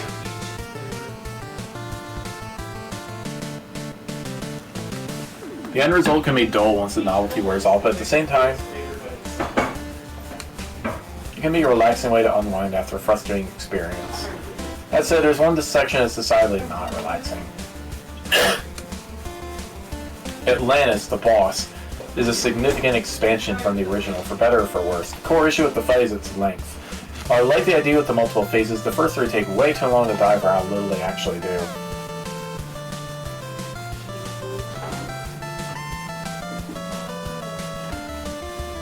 The first two in particular really don't encourage gravity flipping beyond being tedious if you don't, which doesn't pan out well. The final phase is at least interesting, and I really enjoyed the variety here. Unfortunately, it's a massive difficulty spike over the other phases, no thanks to the excessive iframes. Overall, not a bad boss, but it definitely needs some polish. Full disclosure, I've never played Metal Storm before. If it's anywhere near as good as this stage though, I'll definitely have to rectify that. While gravity flipping mechanics are nothing new in Mega Man,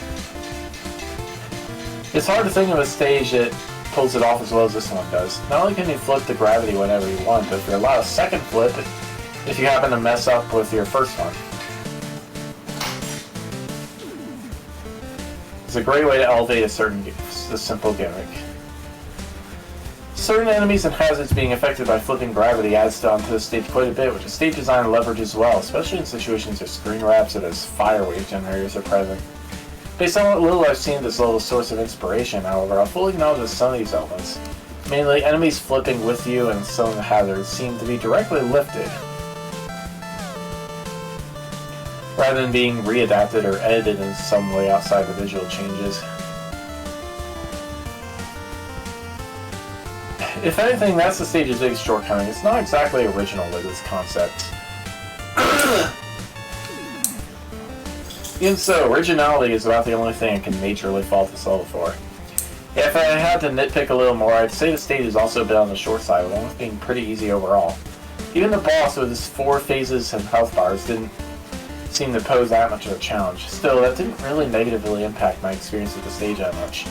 It's just all around well put together and a lot of fun. More so than anything else, I think this level proves that you don't need to do anything too complex to make a good stage. All you really need is a solid core mechanic and some good stage design centered around it. Vertical vertigo via venturing various vortexes! This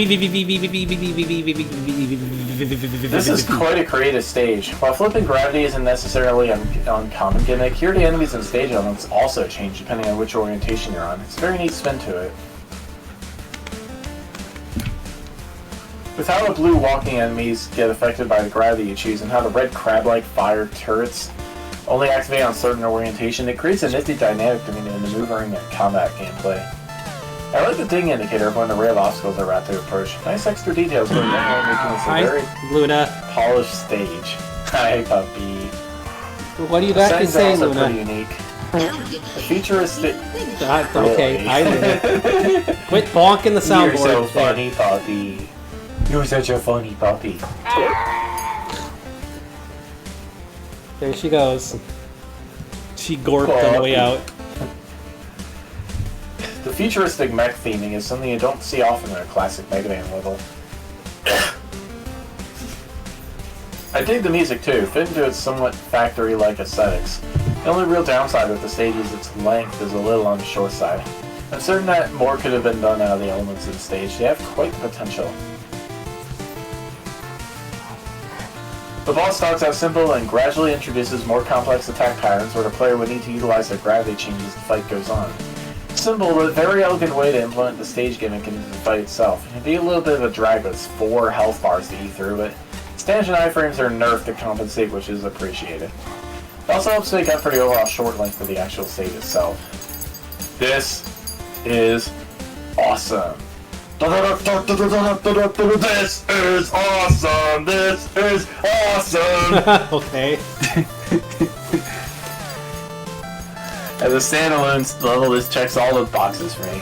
A smooth learning curve that subtly teaches the player before testing that knowledge. Novel, varied, increasingly difficult, fair, and mildly puzzle-oriented challenges with properly secret secrets. Length, checkpoints, power-ups, and two-way transitions that are thoroughly appropriate. A boss with the right number of health bars for what it's trying to accomplish. Check, check, check, check-a-rooney. As a crossover level, this rocks my sockets.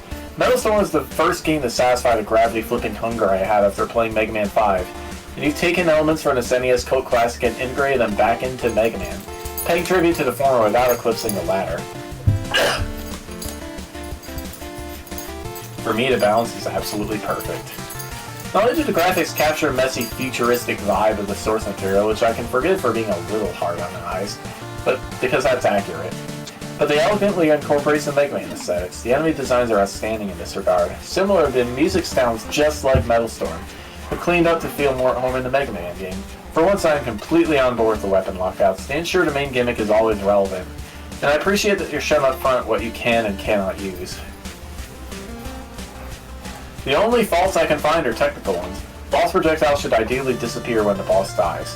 Time it right and you can flip yourself into the floor or cause line-guided enemies to fall off screen when they spawn. I am not obligated to report these issues, I am not obligated to care about them.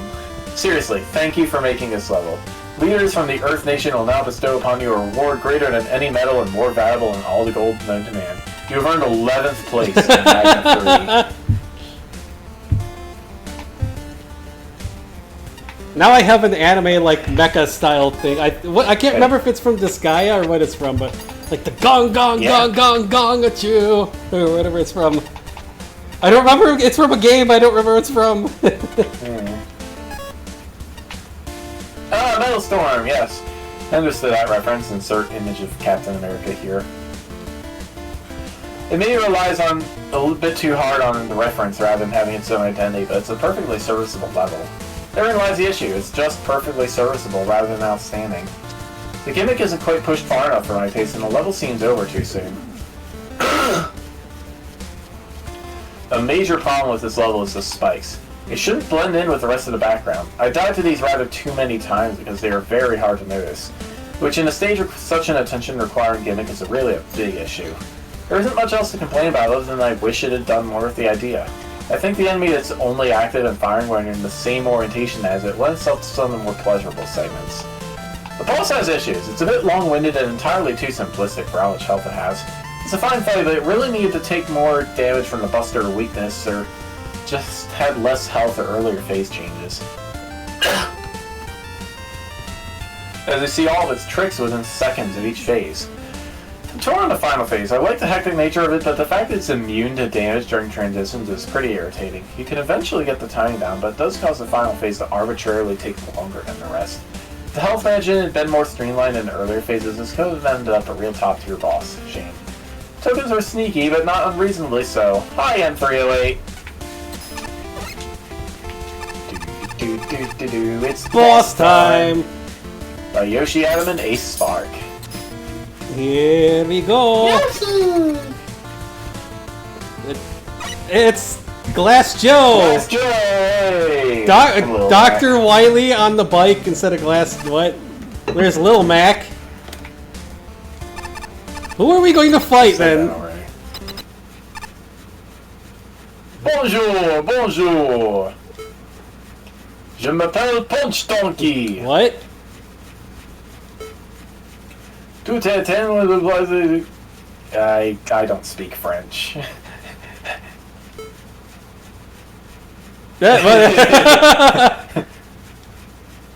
Pardon?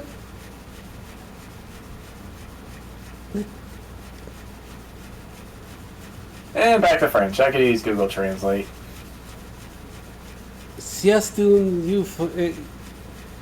You seem familiar? Is that what he said? C'est un jeu familial. Nous n'avons même de tout ça ici.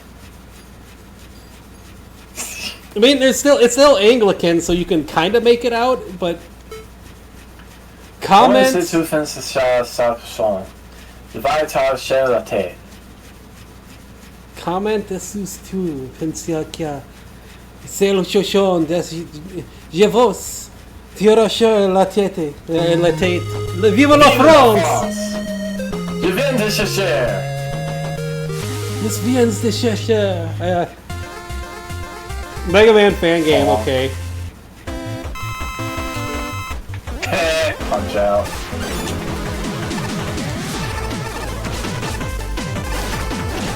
Ah! The ice ball is actually throwing me off. It's Punch Out remix of a Mega Man theme.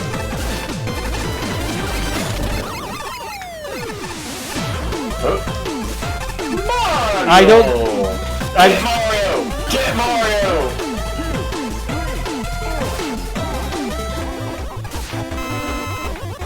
I had a feeling this wasn't over. Yeah.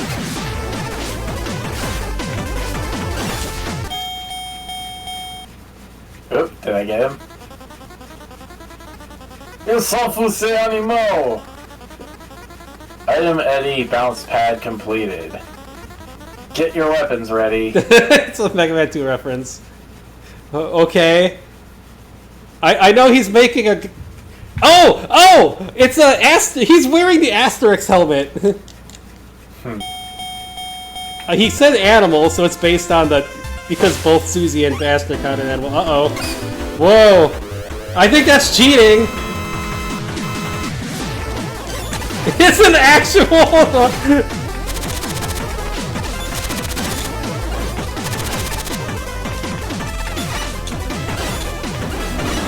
Ah! You threw off my... Oh, no! You threw off my iframes. I was trying to slide through him, you threw me off.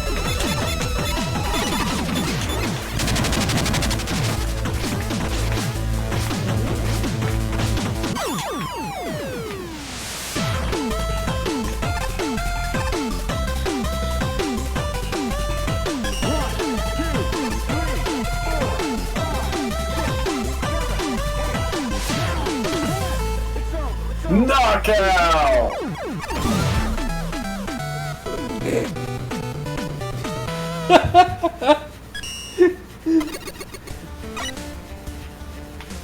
Hey, Predator. Mega Man dongs? What? Okay. A certain notorious gang uses this gym as a hideout, but not every member is cut out for that life.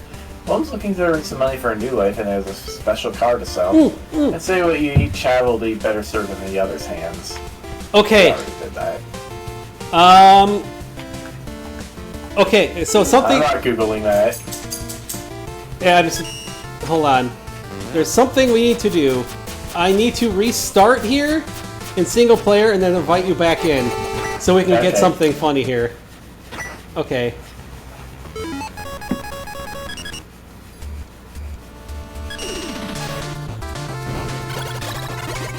I'm going to get this unlocked.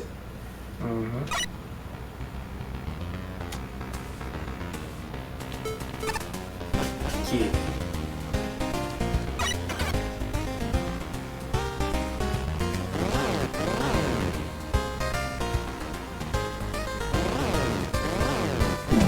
Got it. Rush! He's a puppies. Rush the puppies. This is a bar. Every time we should spend less time at the bar. Okay.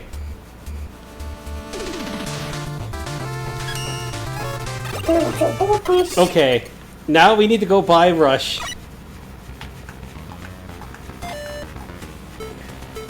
To the plaza. You should do Rush just because. There he is. Okay. Now, let's go into the lobby, or go somewhere here. Okay. Time to use Rush. Use Rush Jet. No, use Rush Jet and Rush Bike.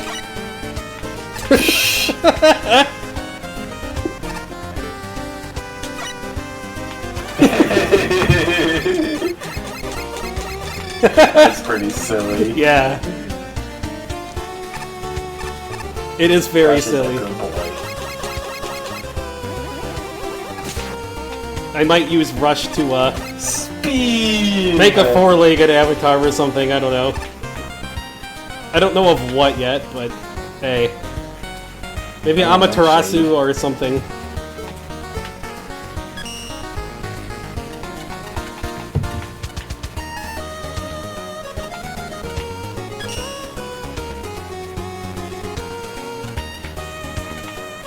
Cherno!